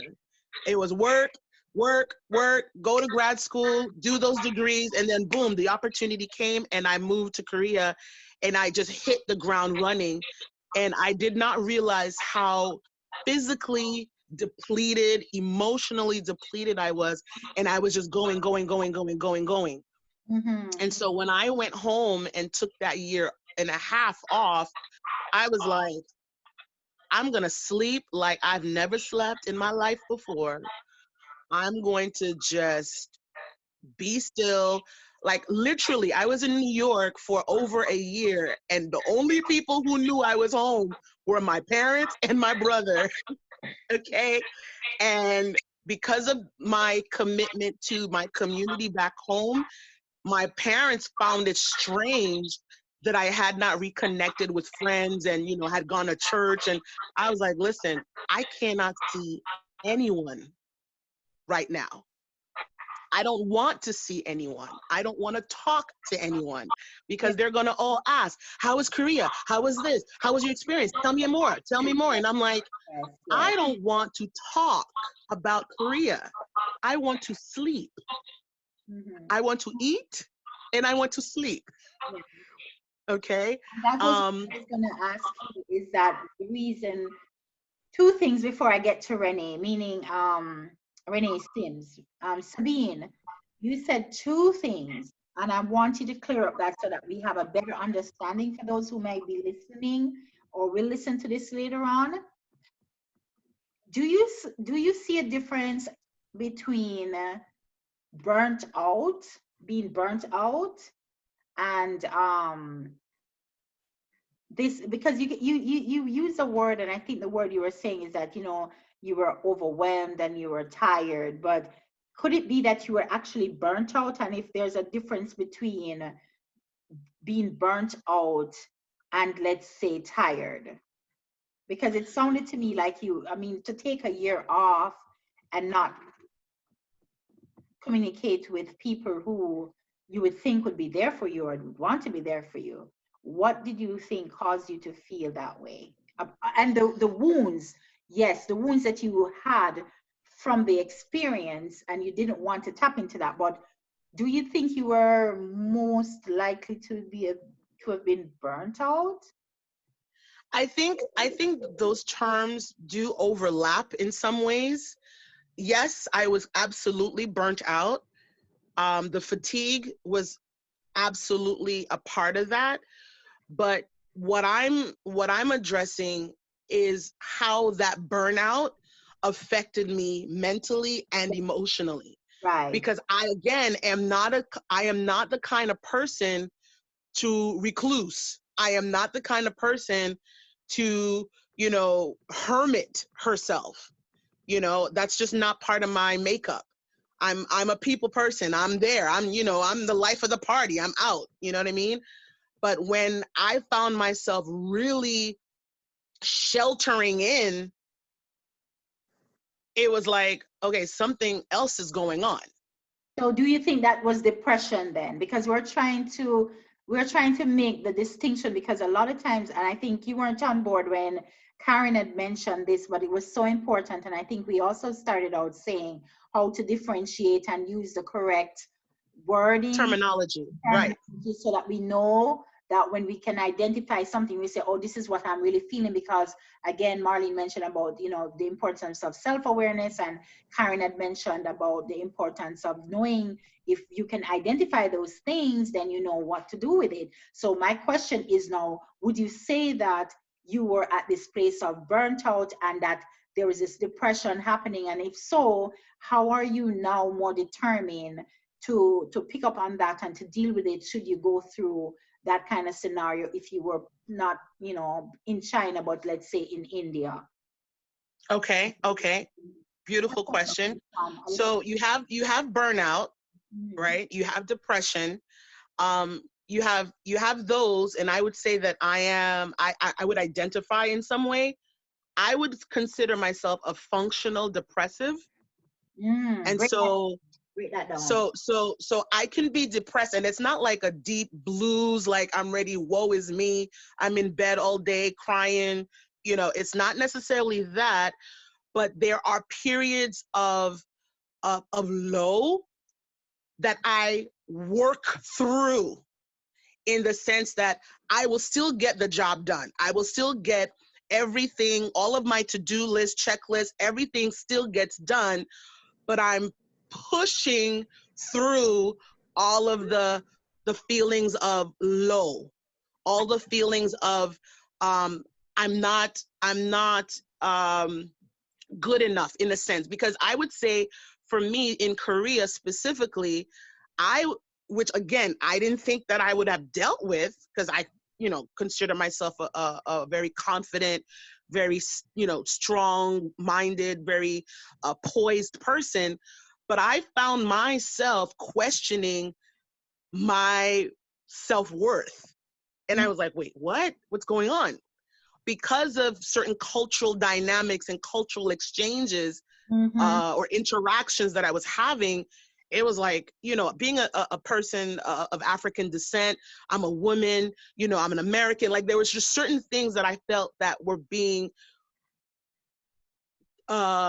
passive aggressively attacked from their side. And it was just like, what? So I found myself questioning myself on multiple levels. And it was very subtle, the way that those things came in. And so I think all of that compiled with the burnout, the fatigue, I wasn't eating well. I was suffering with terrible insomnia for many, many years. And so I was just not in my sorts. Yes. And so I would say in terms of the depression, I wouldn't say that it was a deep depression, because I was fully aware of what I was feeling at all times, and I could articulate it, whether verbally or in written form, because I kept journals. But there was never a point where it got to self-harm or substance abuse or anything like that. but it was more, okay, I'm questioning me. And now because of my spirituality, I found that being affected. I see. Because my engagement in community and spirituality is connected to people as well. And it's a decline. And when I'm being disconnected from people, it tears at me because I'm an extrovert. I thrive off of people's energy. Yes. And when I'm not feeling energy from you, it just sucks me dry, and I'm just like, I get low. Yes. So yeah. Fair enough. All right. So, because that's important for us to understand. If we have good self-awareness, we can identify what's going on. We definitely will be able to know how to respond should we be in a similar situation, because we don't want to just know and have the head knowledge. We want to know if we know what to do with what we can do with that. Renee Sims, you've been very patient. I just want to let you know I appreciate that.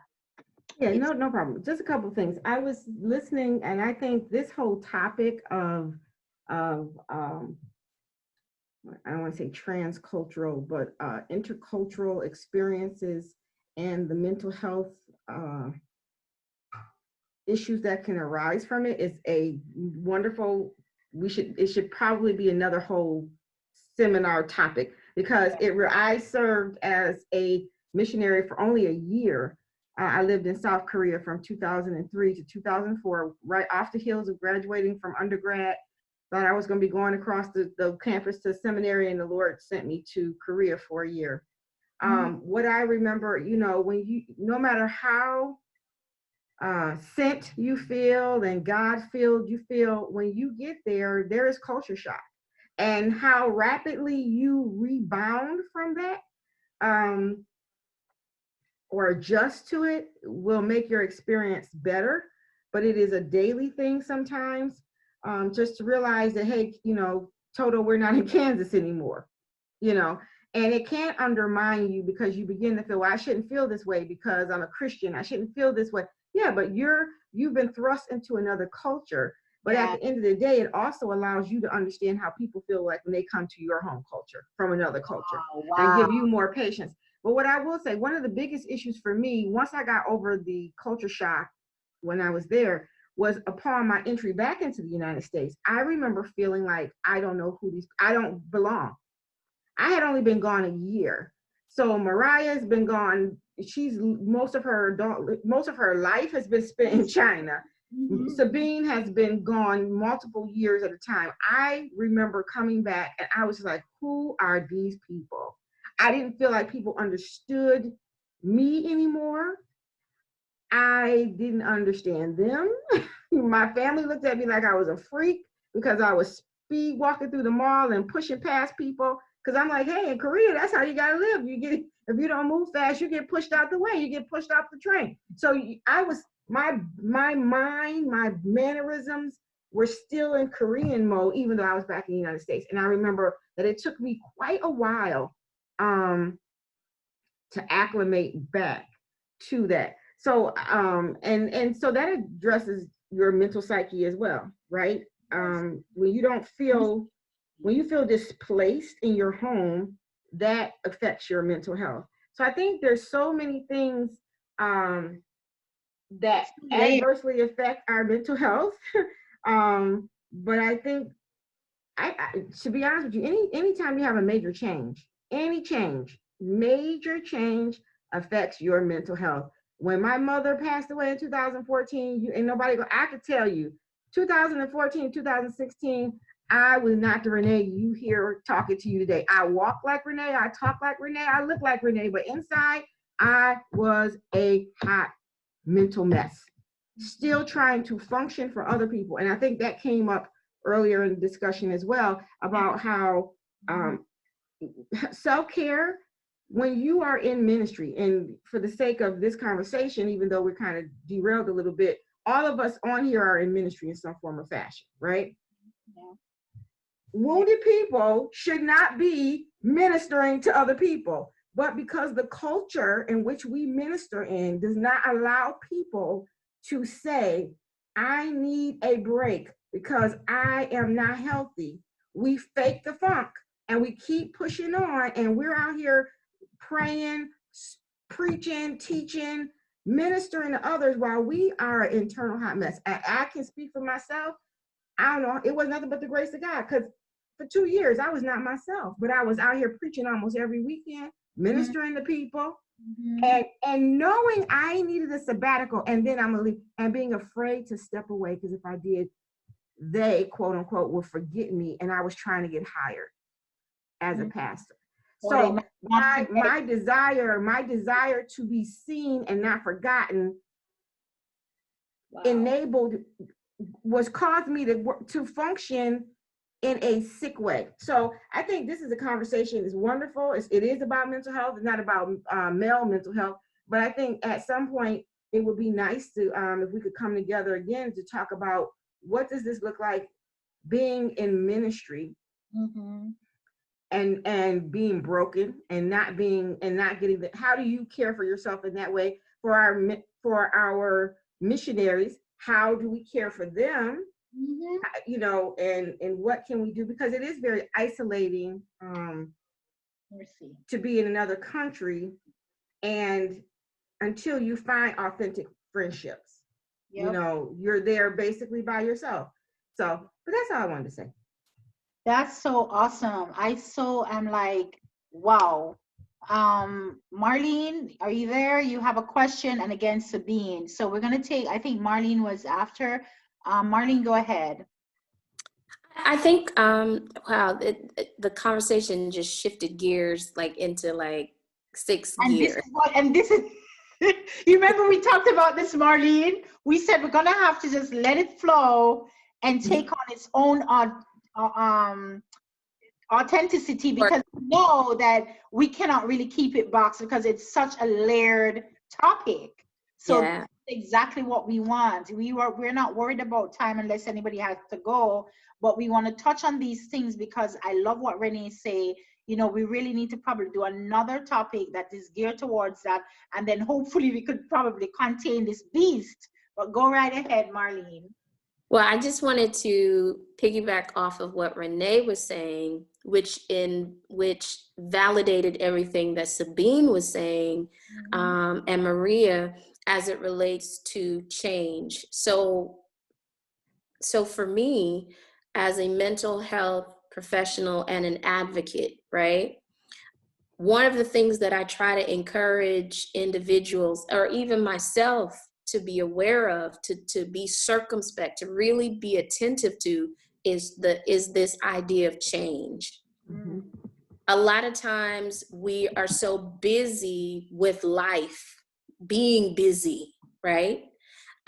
With life, that we don't really pay attention to the warning signs. We're not observant to the changes that are taking place internally, as well as what's taking place, you know, around us. When we become more aware, right, of those changes, we position ourselves to become more healthy mentally. I'm just gonna let that sit for a second. The more flexible we become to allow individuals who are part of our support system. Sabine said in the chat that community is so important. It is vital. When we allow our community to then be able to speak into our lives, right? And not be hostile towards the person that is saying, hey, you've changed. Or, hey, I noticed something's different about you. When we're able to stop and pay attention, attend to ourselves and the change or changes that's taking place. Like Sabine said, I realized I needed to take some time off. I didn't know how much time. Okay, it became a full year. And whatever, it might have run on into 2 years. It doesn't matter how long, because just become aware that a change has taken place. By simply doing that, you are experiencing positive mental health. And by having positive mental health, that means you're having a positive relationship and interaction or interchange with self and with others. So like Renee was able to say that, you know, I realized when I got back over here that my exchange with people around me was difficult, was one that led her to understand that she was having a culture shock. And if she was not aware that she was experiencing culture shock here in the United States, it could have led to, you know, angry conversations with people, you know, all kinds of difficult and dysfunction in her life that would have hindered her from moving forward to doing and being the minister that God had called her to be. And ultimately, that's really why we need to get a hold of our mental health, whether as a male and or a woman or female, because what it does is it throws us off 100% from being purpose driven or performing or fulfilling the purpose for which we were designed and created for here on this earth. It doesn't matter if it came as a result of our sister, you know, from Facebook who experienced a traumatic, you know, injury of some sort, right? The reality is, how do you move forward from that place? And one way to do that is by acknowledging the shifts, the changes, the tides that are changing in our lives. And when I tell you, when we pay attention, and it's the term we use clinically, attend to self, right? When we begin to attend, then, you know, if for those who are watching who may not believe in God, but they believe in a higher power, I believe in God. When you begin to attend, He begins to reveal to you the steps you then need to take. But in addition to Him revealing to you the steps you need to take, He will also place, especially for those persons who have poor, what we call insight, the ability to, they have an inability to be able to see what, and to discern and to detect what's taking place internally in or around them. They're disconnected some way from being able to identify.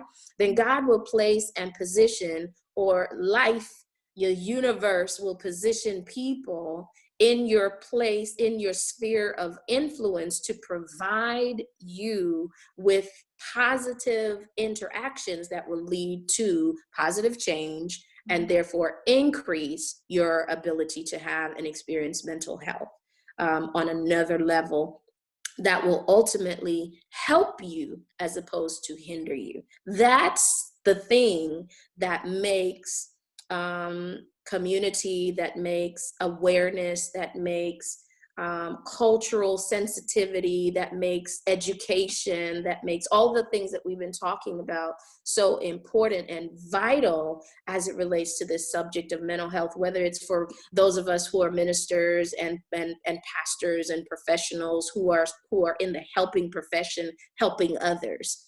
Yes. You know what I mean? It's just so powerful when we are able to just detect the shifts, just like we detect that it was just 75 degrees the other day down here in the South, and now all of a sudden we're down in 50 degrees. How does, you know, okay, that was a shift, that's a change. That means it's time for me to put my coat on. Well, right. If I know that I am sleepy all the time, I'm fatigued all the time, I have brain fog, and or I'm reclusing, I don't want to be a part of community anymore, when I'm an extroverted type person, as Sabine stated, then that's a shift, that's an internal shift. There's something taking place and we need to pay attention to it. And this is the last thing I'm going to say about this. The beauty of it is that for most of the mental health issues that we deal with on a day-to-day basis, it's fixable. It's 100% fixable. Absolutely. If we're teachable, we're trainable, it's fixable. It's fixable, it's doable. And aside from being teachable, trainable, fixable, if we attend, pay attention, and remain humble enough, the universe, the creator, life will infuse into us what is necessary for the transformation and the transition that will lead us to healthy and a positive sense of self. Mhm. Come on, Bishopess. Well said. Well said. That's why you the Bishopess. That's why you Listen. This conversation, we have been on here since after 2, y'all, and it's exactly 2 hours later. And Karen had her hand up I too. feel like we could go on here like it's just fresh bread. But I have Karen. I think Karen wanted to say something, and then we can just figure out where we want to take this conversation next. Although I have one more question I want to ask the group. Karen, go ahead. I'll try to make it brief. 2 things. Do you think? I'm so grateful to hear from everyone and all the missionaries and what the stuff that you had to say. And then I'm going to talk about something that Marlene said. And as I listen to all the missionaries, my husband has given me lots of like stories about his experience as a missionary. When you guys started talking, I was like, oh my goodness, this is so real, because he told me about the changes, that he experienced and the adjustment. And he said, it was challenging. There were times, he says, his life was threatened, Wow. a couple of times. And he said it was real. And I asked him just last week, I said, where did you stay? You could have just hopped on a plane and flown back to the United States. He said, I was committed. I knew my life was threatened. Wow. And, adjusting to it all was difficult, because he said at one point in time, he was the only Black person on one island. And he said it was so hard. And he said he got so sick unto death. And the only other Black person he saw was when they sent him to the military base to get treatment, and a soldier was there. And I said, how did you cope with all of that? And he said, I went to the water a lot, the beach a lot. I called home a lot. I racked up my mom's phone bill a lot because I needed to connect. And he said, I've never felt that close to God in my life, because he said, I knew I had to cry out to God, because he said it was hard. And I had to cry out to God, but I was committed to finishing this, but I knew I was having a hard time. And I wasn't about to act as if to say it wasn't difficult. Wow. I did what I had. So it was interesting hearing from a male's perspective, about being a missionary and going through the tough times. Yes. And dealing with it. And I said, then how did you feel when you got back? Because Renee said when she got back, she didn't know how to adjust when she got back, because she's like, okay, over there's one thing. And he said, I kissed the ground when I got off the plane. And I was like, wow.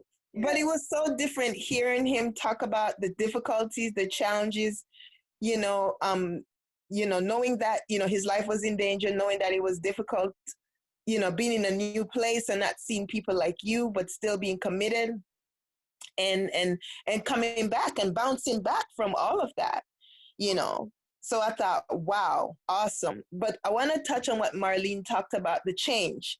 When the pandemic hit, that was tough for me. I'm not even going to even fake.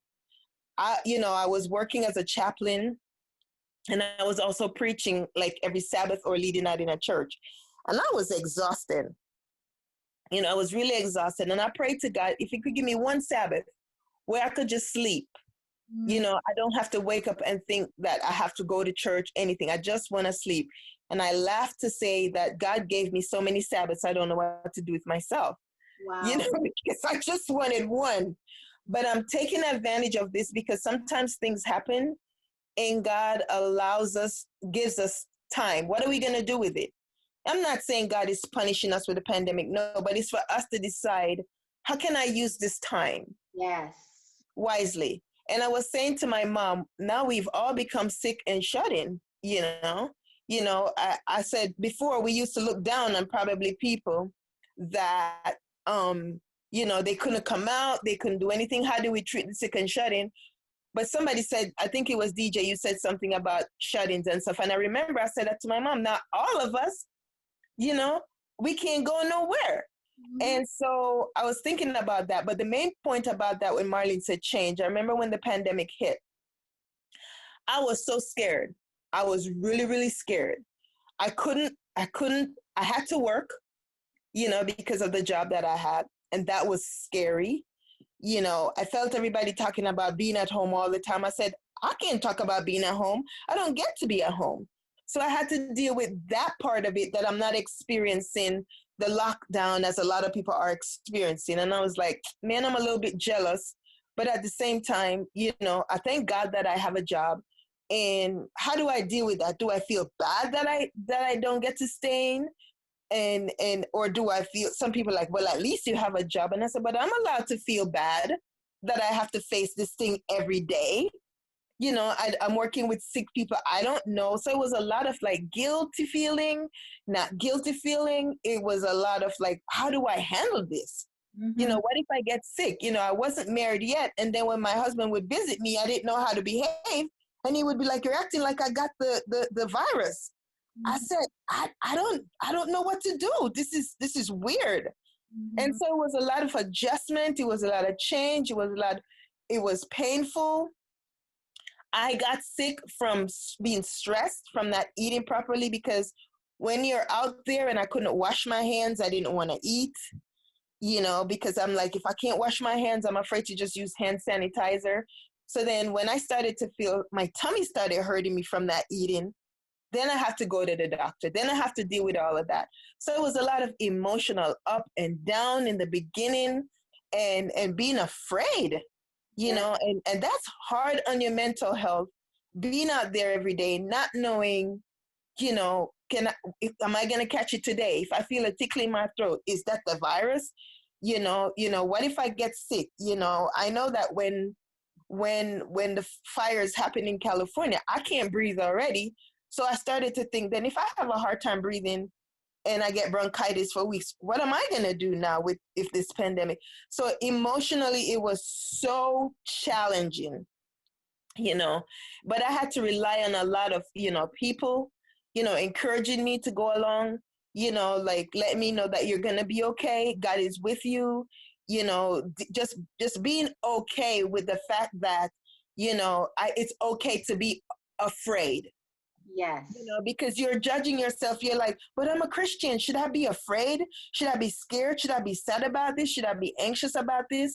So the mental, like shifts, like Marlene talks about so eloquently, the shifts that you go through, the up and down, but just being aware of it, just understanding yourself, just remembering, how did I deal with the shift the last time? So it's like all of us, go through these things and have the potential. But like Marlene said, if, and DJ said, if you're aware, if you understand where you are, if you understand what you're going through, like you said, DJ, these can be dealt with, on an everyday basis, and I really, really appreciate, you guys sharing about this and providing the space to share, to talk about it, to understand, because now it's not like anything has changed. I have to be out there every day still, but I'm in a different space now. I understand it a little bit more. Yes. And I said, God, I understand that, I don't want to get too anxious, because if I make myself sick, it's going to be harder to fight against it if I get it. I want my immune system to be strong enough. Yes. So this, I just want to thank you guys for all of this, powerful. Yes, awesome. Thank you so much for just sharing that. And like I said, and I'm agreeing with you all, we do need to figure out how we're going to continue and make this so that we can really focus on the different layers. We might very well have to do this again and again and again and invite more people, because I really believe that in this season, this time, the weeks are closing down on 2020. Who wants to start 2021 with all of this gunk? And I think it's a good time for us to start to unpack some of those things so that we can heal and move towards, it feels as though we don't even know how we're going to enter 2021, because by God's grace we're overcomers. But I wanted to reiterate the importance of self assessment, right? I think we all touch on that a little bit. How do we have good self-awareness for those who do? Marlene was talking about the shift that takes place in recognizing that just by you realizing that you have a problem is a healthy solution. You're moving towards recognizing that your body is burnt out, recognizing that you need help, that you are not alone, that you shouldn't be shut up and ashamed at the same time. It's okay to have to feel afraid, like Karen was saying, you know, it's okay because we're not superhumans, we're human beings, but we're called to be heroes to somebody, right? When you're a chaplain, when you're a pastor, when you're a mom, whatever you are. And then this whole this thing, I keep hearing the word healing. I believe each one of us at some point in time will have to deal with that. Like, how do we heal, right? And we're coming to you, Sabine. How do we heal? How do we heal? Because Renee Sims, that is, was saying that how do you reconcile when you know you're out there and you know you are expected to be there on time every time, and if you step away, it's almost like you become invisible.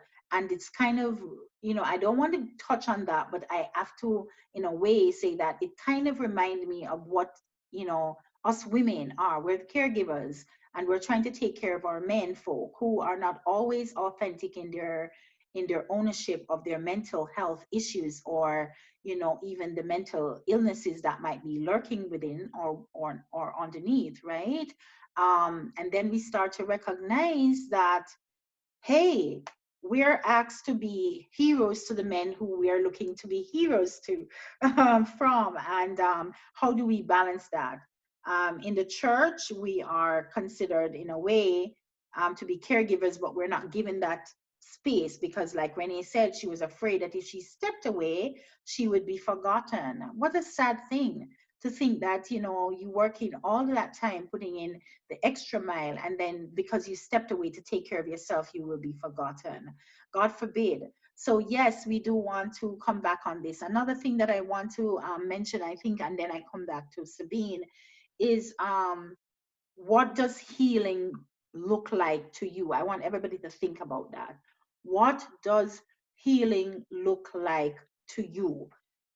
We know what brokenness is, my God. We know what bitterness is. We know what resentment is. We know what it feels like to be stuck in our own thoughts, and we're not able to, we don't give ourselves permission to say I need help, right? Like I think somebody had said that earlier. I think it was Sabine, to put your hand up when you have a question in this room. You put your hand up. Why can't we do that in life? I need help.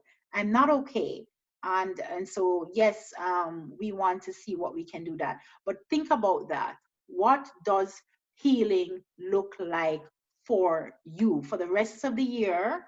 How are we going to take ownership of what needs to take care of so that our mental health is in a better position, so that as caregivers and as women especially, because right now in this space they're all women. I would like to have our men to join in the next time if we can get them to come on board. It could be that they're busy, or it could just be that, you know, it's still not a comfortable topic for them to take on, even when they say so privately. Publicly, although this is really a private group, they are not comfortable with talking about this topic. So what does healing look like, and what will it take to heal? All right. So yes. Sabine, you had a question. You had something you wanted to add? Yes, I am just, as I reiterate and I affirm all of you on this platform. This was like not expected. Again, I think this was providence. God definitely orchestrated this connection this morning for me.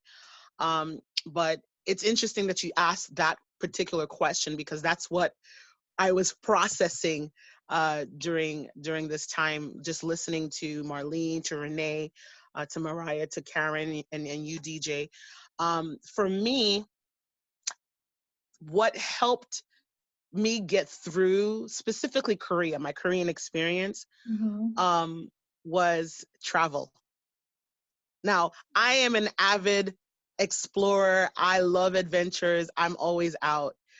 But what I found helped me not totally lose it, right? When it got really, really difficult and really, really challenging, and I didn't have anyone that I could talk to, that I could turn to, in Korea. I'm not talking about talking to friends that were abroad, because that presented its own challenges because of time difference.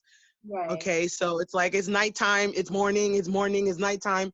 That was already difficult to do. And, you know, keeping in touch with family, again, those were challenging times as well. But being on the ground in Korea and not being able to connect deeply with people was heart aching for me, specifically. And what I found that helped me through that process was going on random excursions. Like, I would just pick a random spot, research a random historical site, some park, some palace, some town, some city that had significance in Korean history or something, hop on a long distance bus and just get out of town. And that was like me every weekend, every other weekend. You know, if we had term break, which allowed us for maybe 4 or 5 days off, I would just take off. No one would know where I was. I would often travel by myself. And I found that as I was exploring the peninsula, I found comfort. I found, of course, I'm a photographer as well, so that also was part of the healing process, because I was using all of my senses to engage the environment around me. And, you know, I was out in nature. I was, you know, in the mountains. I was in the hills, in the plains. I was by the ocean. I was just kind of connecting externally with things that were in the environment and not necessarily people. But what I would find that as I was traveling, again, because I'm the only Black lady on the bus or the only Black woman on the train, people would be like, where is she going? And why is she out in this area where there are no foreigners? And I'm like, yeah, I'll be that one. I'll be that one out here just doing the, you know, Dora the Explorer thing. And I found that I would connect with random folk, whether it was the grandma who were like, or the grandpa, or, you know, the little kid who's like, oh, me gook, or like, you know, foreigner from America, or whatever, or, you know. And I was like, okay, these little moments of human contact and connection kind of started to rebuild me. Yes. You know, and I started to see that God, you know, what I needed, or what I thought I needed, you are able to provide in other ways. Yes. Here I am seeking it from this particular space, and it's not there, and I'm like feeling crushed, but then I am not aware that you're blessing me in another way. Wow. And so once I started to recognize, you know, the little grandma who's, you know, trying to sell me apples on the side of the road, and she's trying to have conversation, and my little bit of Korean, we're trying to communicate, and she's just the sweetest little woman. And I'm like, wow, that was such a beautiful exchange. I don't know if she understood what I said, and I don't know if I understood fully what she said, but there was an exchange there, and it was just a blessing for me. So once I started to recognize those things, I traveled more. I got out of town more. The other thing I also found was a healing balm for me was admitting to God that I was upset. Wow. Admitting to God that I was angry. Admitting to God that, you know, I am not good with you right now. We're not good. we are not on good terms, you know, and being that transparent and honest with him. You know, having been brought up in the church, you know, we're taught how to pray, we're taught how to fold our hands and bow our heads, and, you know, you speak to God in reverence and awe, and, you know, and I'm all for that. But there was a part in my journey where I realized, God, I can be completely real with you and you won't cast me out. So here it goes. That's right. And once I started to do that, it was like, whoa, I could be this way with you, God, and you won't get upset.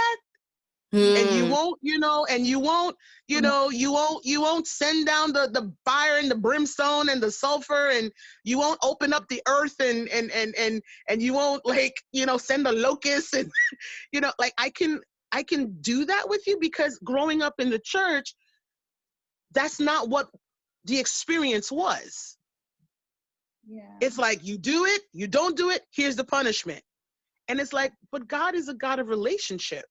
So how am I supposed to have relationship with you and find healing in you if I can't be with you?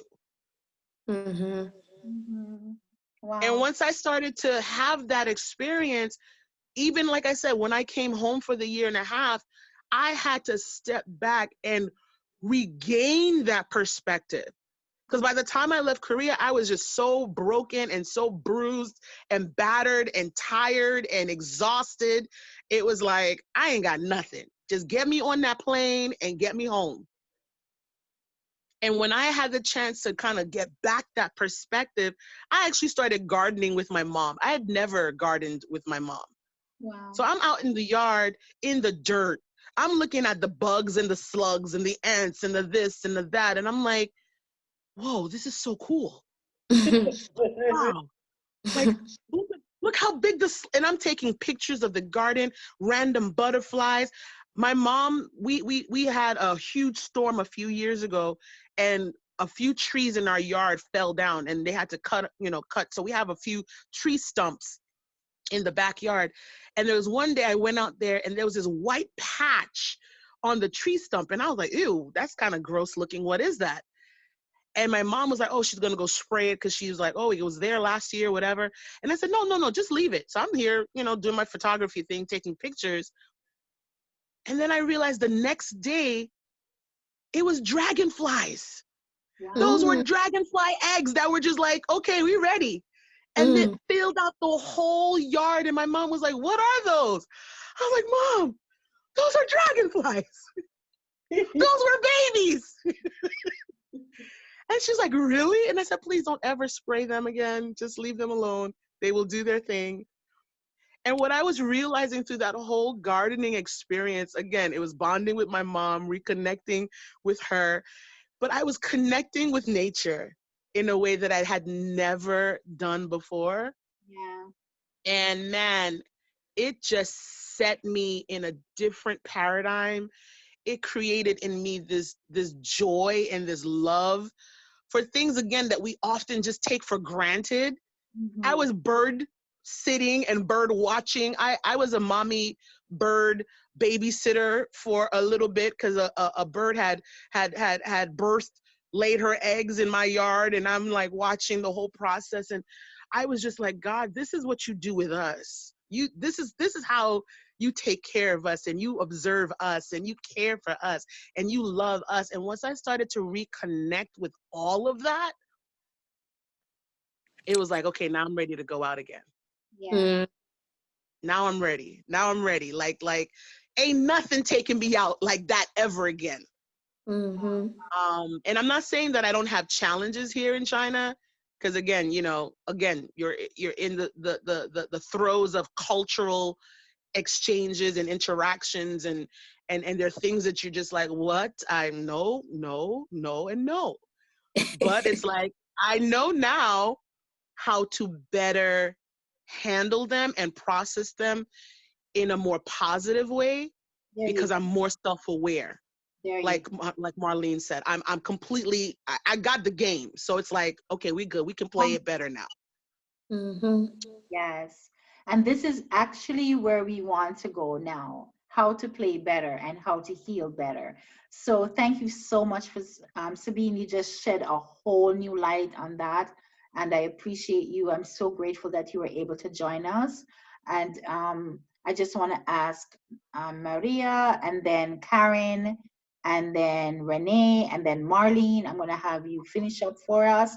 But Maria, then Karen, and Renee Sims, to give us what do you think the healing will look like for you, finishing up and hopefully starting 2021. Great.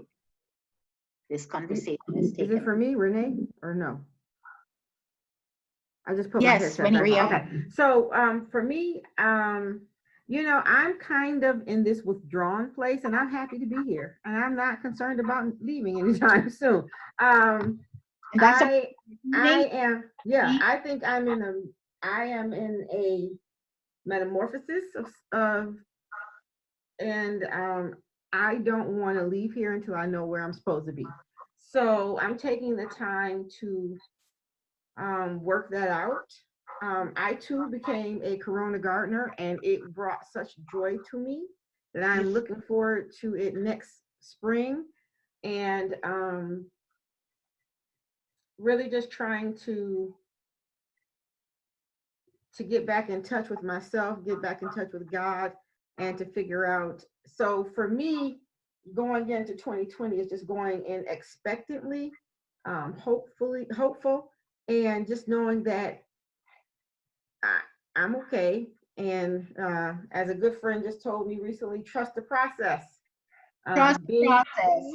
Beanie Bean told me to trust the process, and that God has me. You know, because I have been back in Buffalo since 2014, and I'm just like, what am I doing here, Jesus? And then there's also some changes going on in my job right now, so I'm just like, instead of getting anxious, we sit, we pray, figure out what the next move is going to be. Let the Lord open those doors. So that's pretty much. I'm just going to keep doing what I'm doing. I one of those things is though focusing on my health. Okay. I would like to not be a diabetic by the end of 2021. That can happen. I'm only on oral medication as it is, so and my A1C is not high. So I would like to keep going in the right direction to where I can get off the medication. So just really spending the time to get myself together. Okay, wonderful. So what I hear from Renee is that she's okay in the space where she's at right now, just waiting, trusting God, trusting the process, and the fact that she's not a Corona gardener. I like that. And she's looking forward to taking that into 2020, a new mindset coming in from where Sabina shared as well. Wonderful. Thank you so much for that, Renee.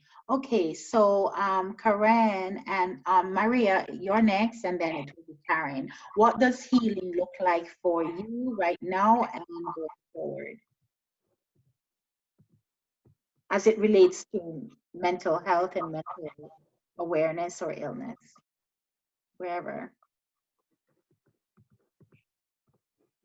Is it my turn? Not you yet, Karen. Maria. Okay. I don't know if she stepped away from her decks. Maria, are you there? Maria. Yeah. You hear our question? Yeah. Okay. I think healing right now looks like improving on my self-care because yeah, for about 9 months in the US, we're staying with a friend, and I was praying a lot, but it was tough to like really focus on God as much. And like sometimes watching movies can be really helpful, but yeah, I wasn't really like watching them that much. But yeah, I think I want to focus on doing more art, and I want to write more poetry. Okay.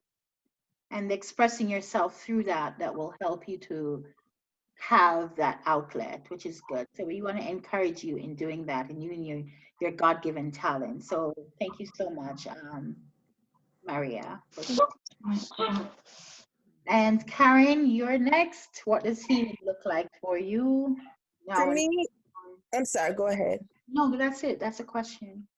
For me, it's one thing my eldest sister taught me over the last couple of years since I moved to California is learning how to manage everything. Manage your emotions, manage your time, manage your life, you know, learning how to manage what's important to you. And one way I'm learning how to manage is knowing what's important at the time and keep that focus. For example, I still have some other people in my life that still want, do you want to hang out here? Do you want to hang out there? And I have to learn how to say, no right now, because we're still in a pandemic. And, I love them and I miss them, but it's going to have to be no, because I'm already out there exposed to a lot of stuff. I don't know what's going on with me. I have to protect myself. If I don't protect myself, if I show up with a sore throat, even if I don't have the virus, I can't work. I can't go to see elderly people, and so no, I can't do that. And again, I don't only think about myself right now, so I can't hang out with you. I have to think that about my husband now, because if I get something, I'm taking it home to him. Yeah. So it's just managing everything and being able, which gives me peace and lowers my anxiety, because I know if I do certain things, then it's going to bring me anxiety. And then, so I have to learn how to manage that. So that's what healing looks like for me, managing everything that will keep my mental health and resting, taking advantage of the time we're in now. Every Sabbath, worshiping a way that will suit me. I don't have to go anywhere right now that I'm not getting paid to go. Amen. Yep. I don't have to go preach for anybody right now, that, because I can just enjoy Sabbath. It's so beautiful. Yes. So that's what it looks like for me, just enjoying Sabbath with God. Amen. Beautiful. So that's what I hear Karen saying, is just managing and enjoying her time with God, which is so important and so beautiful, because that's one of the reasons why the Lord gave us a Sabbath, is to reset, to recalibrate, and to be restored, right? All right. So Marlene, I think you are up. Are you there, Marlene? Yes, you are. Yeah, my iPad died, y'all, so I'm connecting now with my phone. There is a saying that goes, "To thine own self be true." To thine own self be true. And I think when it comes to having positive mental health, I have to be honest with myself. I used to work as an associate pastor while chaplaining, while business as an entrepreneur, raising my 2 children by myself. I was dealing with depression, everything, all sorts of stuff. When I say and family stuff. And it came to a point where I had to be honest with myself. For example, I had to tell myself, I'm not a superwoman. I don't have to, I don't have to do 10 different things at one time. I had to be honest with myself to really prioritize and make the thing that's important the thing that's important. I had to also be honest with myself and really tell myself that I'm really people pleasing at this point, because I wasn't really being any good to myself. And if I'm not able to be good to myself, I can't be good to anyone else. So for me, mental health or healing for me begins with me being honest with self. To thine own self be true. Stick to the rivers and the lakes that you're used to. That's right. I'm just gonna throw a little TLC in. Come on, missionary TLC. Yeah. I think the prophet Isaiah said the same thing in Isaiah 43. Hey, I think he stole it from him. I believe the prophet David, if I'm not mistaken, in Proverbs 12:25, it says anxiety causes depression. Did you know that? One. Bible actually tells us that anxiety causes depression. So yes, It's so true. it's so true. Ridiculous, right? I know when we get to talking, we really, really, really talk. But I'm so like blessed just to know that you guys jumped on and have this conversation with me. It's a long time coming. I really hope we don't stop here. I really hope that we can piggyback off this whenever you're available. Saturday evenings are good for me. If it's good for anybody, if you want to pick up on any particular aspect, if you think that we did not touch on, which I'm sure we didn't, but we just wanted again to open up this conversation to say in this season, in this time, can we start healing? Because our mental health has been, I believe, one of the things that I want to finish off in saying, and you guys can just think about that and we can talk about it another time, is how collectively we are being traumatized, put together. We're going through a trauma together. It's a global trauma, it's a national trauma, it's a personal trauma. And one of the things that we do when we go through traumas is that we grieve our loss. And we're going through a collective grief of loss of our free agency, of our spacing, of our time, all of that. And so I think that when we're grieving, we get angry, we go through the frustration, the denial, and then we come to this place of negotiating. Okay, if I can put on my mask and go outside and still have a somewhat normal life, I will do it at all costs as long as I can step outside and be free from this space. For some of us, it's as long as I can retreat back and don't have to deal with the outside world, I negotiate. So now where are we? Are we at the stage of acceptance? And but before we can become accepting, we need to set up healthy boundaries so that we can heal. Because I feel like healing and boundaries or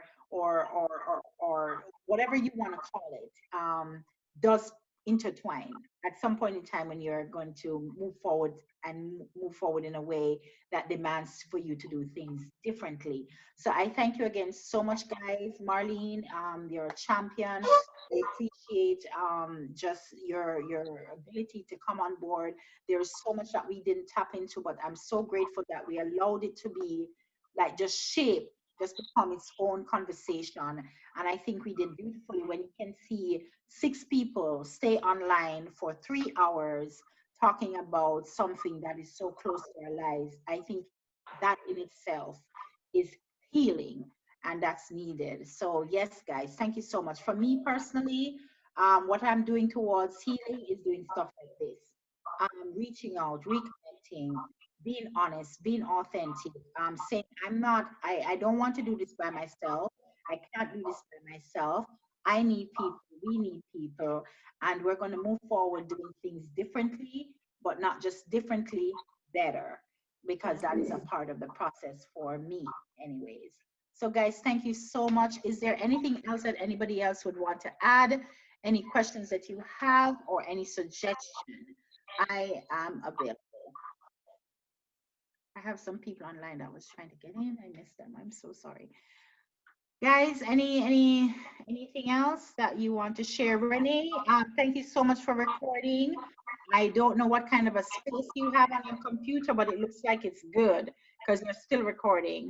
I'm grateful if you can follow along because then I can edit it and take out whatever we don't need, and then we can also I can go ahead and see what we can do with it so that we can make it something that we can be proud of, we can share, we can probably take into our own personal space and open up our own individual conversations. Any questions, anything else, any takeaways? I say, nope, I need to run. Okay, bye. Karen, thank you, DJ. Thank you so much, Karen. I so appreciate you. Congratulations on your wedding, your marriage. I missed out on that, but we do need to connect, Karen. Thank you so much. God bless you. Renee Sims, text me your email. Yes, I will do that. And then Karen, yes. Anybody else? All right. I just want to say I love you guys. I miss you guys. I was so blessed to be a part of this conversation. Pleasure meeting you, Mariah. Hope you can get back to China soon. Thank you. Thank you so much, Mariah and Renee and Marlene. So no more questions, nothing else, and we'll say bye. Thank you, Thank guys. you, everybody. It was a great conversation. It was so Thank much. you, Jay.